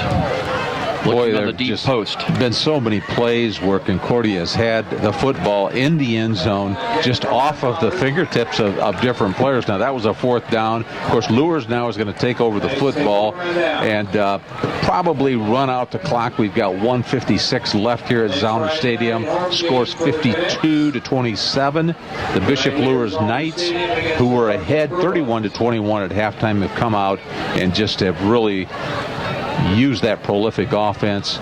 Behind that quarterback, Wazinski, who stands at 6'3", almost 200 pounds at shotgun for the Bishop Luers Knight, and has got a bullet for an arm. And Tom, we should talk about that Luers defense. They've had fourth down stops tonight. And Kyle Lindsey would be upset about giving up 27 points, especially earlier in the ball game when it was 28-21. But by and large, they have, when Concordia needed to make big plays, it was by and large Luers able to make stops here tonight, especially on 4th down. I think we all know that Luers can score on offense, but in order to prevent from getting into a shootout, you've got to tighten up that defense. Let's see, we got a direct snap now, and I think we got a new quarterback in there. It looks like it's going to be Matt Paris, I believe. But there was a whistle right before the snap. I think play clock was very close to running out. It may have expired.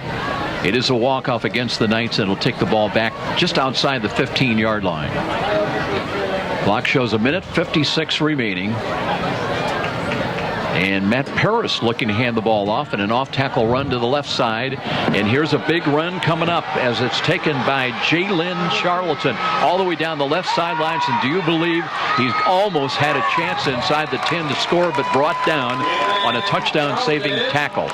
Play that started at the 15-yard line and all the way down just inside the 10, and Luers will have a chance for another touchdown here with 1:41 remaining. I haven't seen a lot of Jalen Charlton, but he's a sophomore out at Bishop Luers, 6'1", 160. He ran a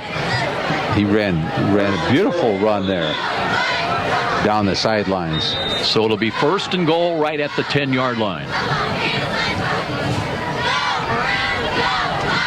What is that, an 80-yard run, not for a touchdown? Just great speed displayed by Jalen Charlton. That'll fatten up your numbers. And he stays in as the running back now. Matt Paris, as we mentioned, has been the quarterback. And let's see, they may be just going into the victory formation now to take a knee. Nathan Pritchard has come in and going to run the clock down. They've not marked the play clock or started the play clock. Rick Panning, they are running the game clock, however. And it looks like that is going to be the order of the day right now for Bishop Luers to take a couple of knees and call it a day. They can run the play clock all the way down to take it down to about 35 seconds into the ball game. And Tom, I think this is going to be it in a 52-27 Bishop Luers win. Coach Kyle Lindsey, his team has got 52 points. He doesn't want to run up that score. He's being a gentleman. He's got his team going down on a knee. The ball's down on the 10-yard line. They could score another touchdown, but he's not going to do it. That is going to do it. Luers is heading off with the final 17 seconds running off the clock. So big second half for Bishop Luers here tonight. Remember, this was a 31-21 ball game at halftime, and you take away that late field goal, 29-yarder by Eckert as time expired. It was 28-21, except for that field goal. So Concordia just ran out of time and ran out of numbers here tonight as they fall on homecoming to visiting Bishop Luers by a final score of 52-27. And we're coming back after a timeout. And we'll have our Walburn Financial Management postgame show coming up when we return to Zollner Stadium. 52-27 the final here tonight. And Bishop Luers now with another win, and they've won 4 in a row after that opening week loss to Snyder. Concordia will fall to 2-4, and they'll take on Northrop here next Friday night. We'll have much more when we return to Zollner Stadium. In our postgame presentation, this is IHSAA football on Fox Sports, 1250 The Ticket. Every small business person has the same dread. Taxes, reports, and bookkeeping. What are you to do? You know you can't afford the big guys to keep you legal and solvent? Well, now there's Walburn Financial Management to save the day. Here's their number. You're going to want to remember this one. 260-459-2240. That's 459-2240. Why? Well, Walburn Financial Management specializes in the little guy. With reasonable rates and sensible retainers, Walburn Financial Management is simply perfect for the small business budget. Seasons are changing, so it's a perfect time to finally put into action that fence upgrade to your yard. You know, the one you talked about doing all summer long.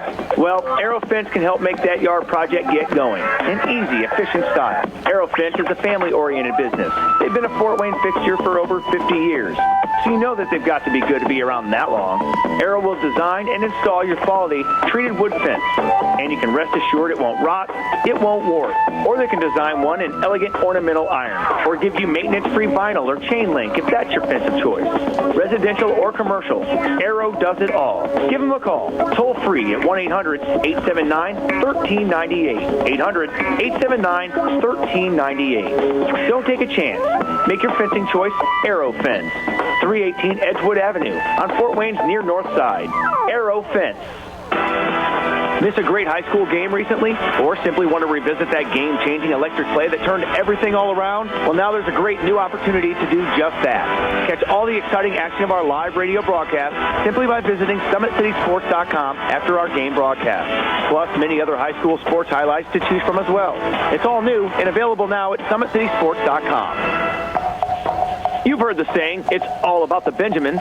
Nothing could be more true at Tom Steele Tire, where it's all about saving you money. For over 35 years, this family-owned business has been saving Fort Wayne drivers lots of Benjamins. Offering quality tires and ASE-certified mechanical service for your car, and that includes an oil change and tire rotation special, all for just $24.95. 2 convenient locations in Fort Wayne to serve you. Tom Steele Tire, not just a tire store, but a complete automotive center. You're a super fan who will tailgate anywhere. The pros? Check. College? Check. Your 8-year-old Pee Wee game? Big time. And to prepare for this ritual, you head to Meyer for freshly prepared food and licensed team apparel. Proudly display allegiance to your favorite team with our licensed short and long sleeve tees, hoodies, hats, and jerseys. Plus, load up on fresh meats, snacks, and drinks. So don't just tailgate. Tail greater at Meyer. Brought to you by Meyer. Meyer is proud to support IHSAA football. And now, back to the stadium with Joe Parson and more IHSAA football on Fox Sports 1250, The Ticket. A lot of points here tonight in this victory for Bishop Luers by a final score of 52-27 as they win this ball game by 25 points with Tom Freistroffer. Welcome back, everybody. Look at the line score of the ball game. And Tom, at Concordia on homecoming, as you might expect, they came to play. They had the early lead. They led it 7-0. And it was a 7-7 ball game at the end of the first quarter. It was a big second quarter, though, for the Knights. They put 24 points on the board. And Concordia, though, right there, they had 2 touchdowns themselves, 31-21 at halftime. But if there was a backbreaker, it had to be in the third quarter. Bishop Luers outscored Concordia 14-0 as both teams got a score in the fourth quarter. 7-6 advantage in the fourth quarter for the Knights. And again, just too much athleticism, too much size, and too many weapons. Well, I think we talked about that all night. Noah Wazinski, 6'3", a quarterback, has got, of course, his biggest weapon there is Austin Mack, the 6'2", 204 wide receiver. But you've got Tyrell Johnson, you've got the big back, McCarter, who goes about 248. Gareth Brower comes in. Just a multitude of different weapons on offense. And I think the head coach for Concordia, Tim Manigault, knew that coming in here tonight. He had to keep that ball away from the Luers offense. And I think Concordia did a pretty good job at that the first half, keeping the ball away from the offense of Luers. But like you say, there was a breakout there, Joe, in the third quarter where Luers scored 14 points. Concordia didn't, and I think it was pretty much all over by that time. Well, let's take a look at the scoring here tonight. It all started with Bishop Luers winning the toss, deferring. That meant they kicked the ball away, and that was a problem because Curlegrand was back deep and returned it all the way to the 5-yard line of Bishop Luers. That set up a Daniel Sparks touchdown pass to Peter Morrison. Just 2 yards on that touchdown pass, but got it into the end zone at the 10:01 mark. And with Morrison adding the extra point, it was a 7-0 early lead in the ball game for Concordia. Remember, they led Snyder last week before losing that ball game 48-25. But Austin Mack would get the tying touchdown back in a hurry at 7:58 on a 37-yard sweep to the left side, turning the corner and into the end zone. Eckert with the extra point. That's the way the first quarter would end in a 7-7 tie. Bishop Luers had a stop on 4th down. They took over the ball at their own 41-yard line. And carrying over into the second quarter on the very first snap from scrimmage to start that second quarter at the 11:53 mark, it would be Wazinski firing a touchdown pass good for 8 yards to Tyrell Johnson. That was his first touchdown pass of the ball game. It would not be his last, as Bishop Luers would take a 14-7 lead. That was equalized, though, as a draw play to Curlegrand, good for 11 yards at the 9:55 mark, up the middle and reaching out across the plane of the goal. Morrison would add the extra point after the touchdown, and we were in a 14-14 tie. Well, Luers then fumbled the ball away on the ensuing kickoff as Concordia actually recovered it, had the ball at the Bishop Luers 42, but it would be the second 4th down stop of the ball game. Bishop Luers took over at their own 17-yard line, and that would set up a Wazinski screen pass to Austin Mack, good for 22 yards at the 6:41 mark. Advantage Bishop Luers at 21-14. And then after another 4th down stop by the Knights, they took over their 37-yard line, and with 1:31 remaining into the first half, it would set up our play of the game on a beautiful screen pass. Wazinski finding Tyrell Johnson would be our play of Parkview Hospital play of the game, and it would sound like this.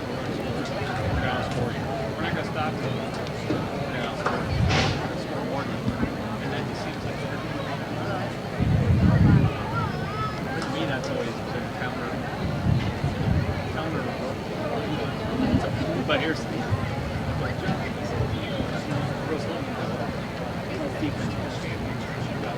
got to be better.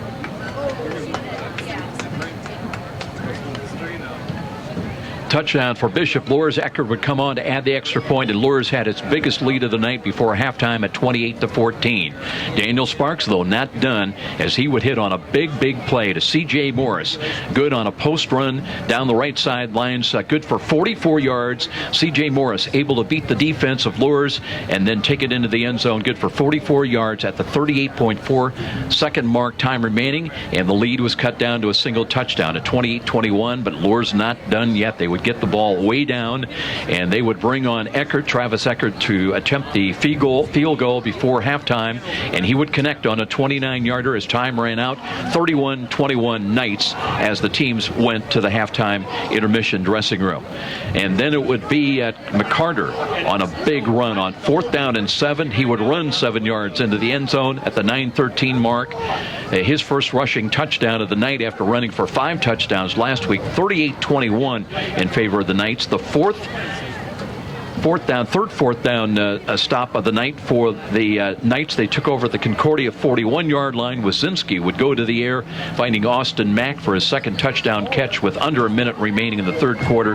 45-21. Pinchon would intercept the ball as Concordia would get it back at the Concordia 42-yard line. And with us going to the fourth quarter, it would be a Morrison coming in, Peter Morrison touchdown pass coming in for an injured Daniel Sparks. He would come back into the ball game, but Morrison throwing for 5 yards at the 8:24 mark to C.J. Morris. Touchdown. They tried for 2 points. They had touchdown, a 2-point conversion run that was good. Penalty backed them up, and then they deflected ball that looked from here like it was caught in the end zone. They ruled it no catch, and it would remain 45-27.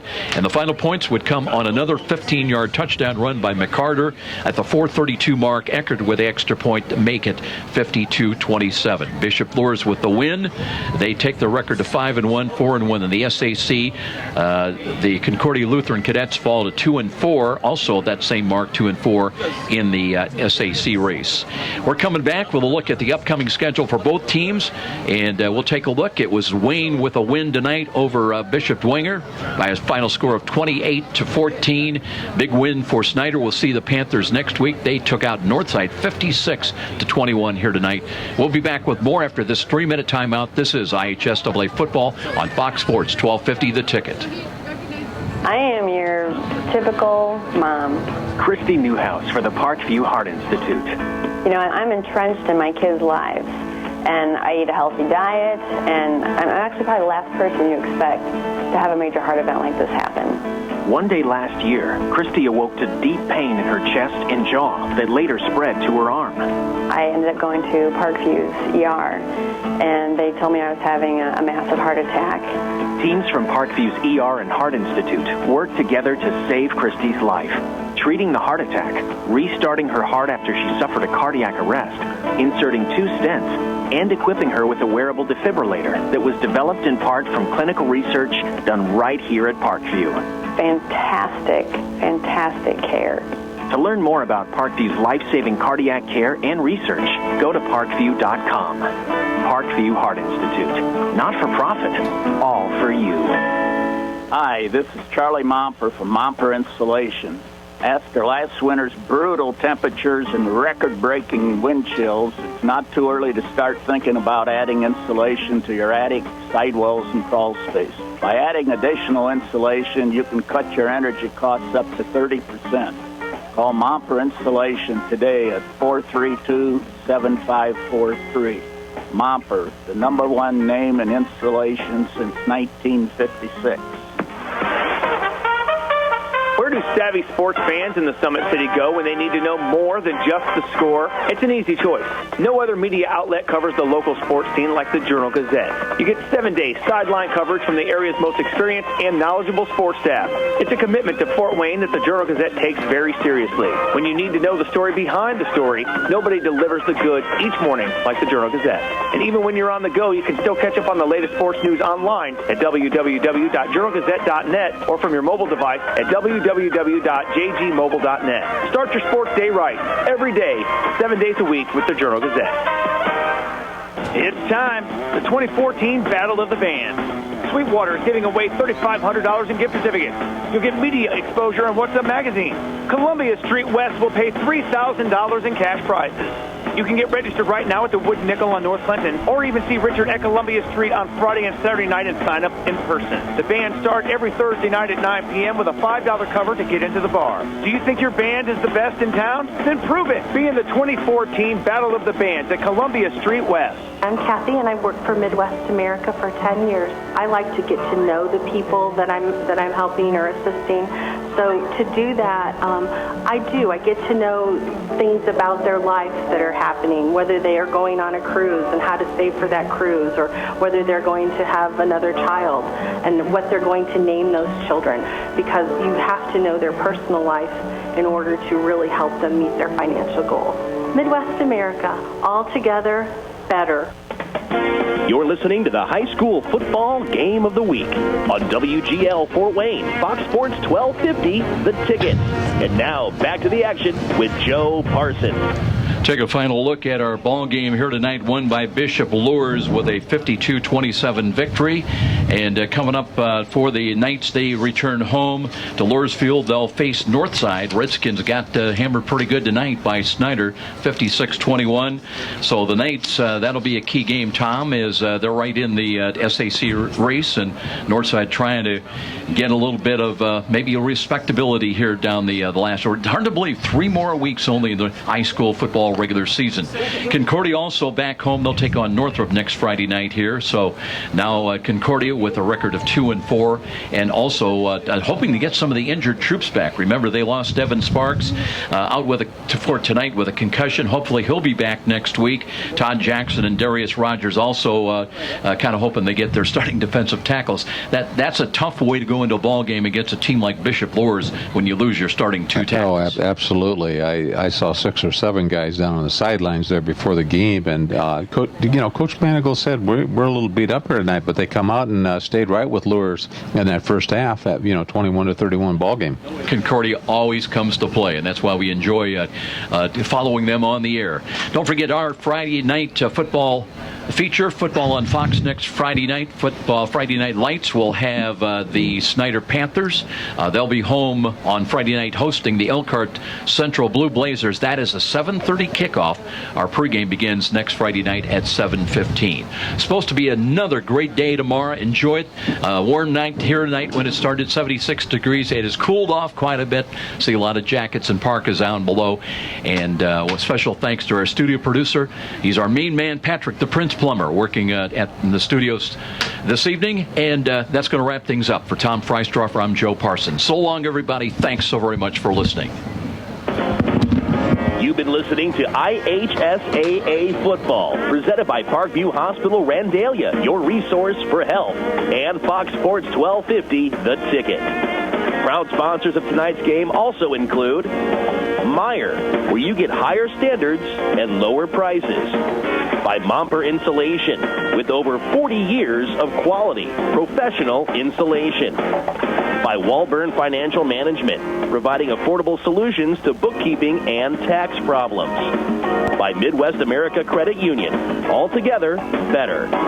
By Arrow Fence, Fort Wayne's oldest name in fencing. By Columbia Street West, downtown on the Landing, a Fort Wayne favorite for 25 years. Aaron Chiropractic, specializing in spinal health. By Stiefel, a firm of choice. Ruoff Home Mortgage, a great name to know when you need a mortgage.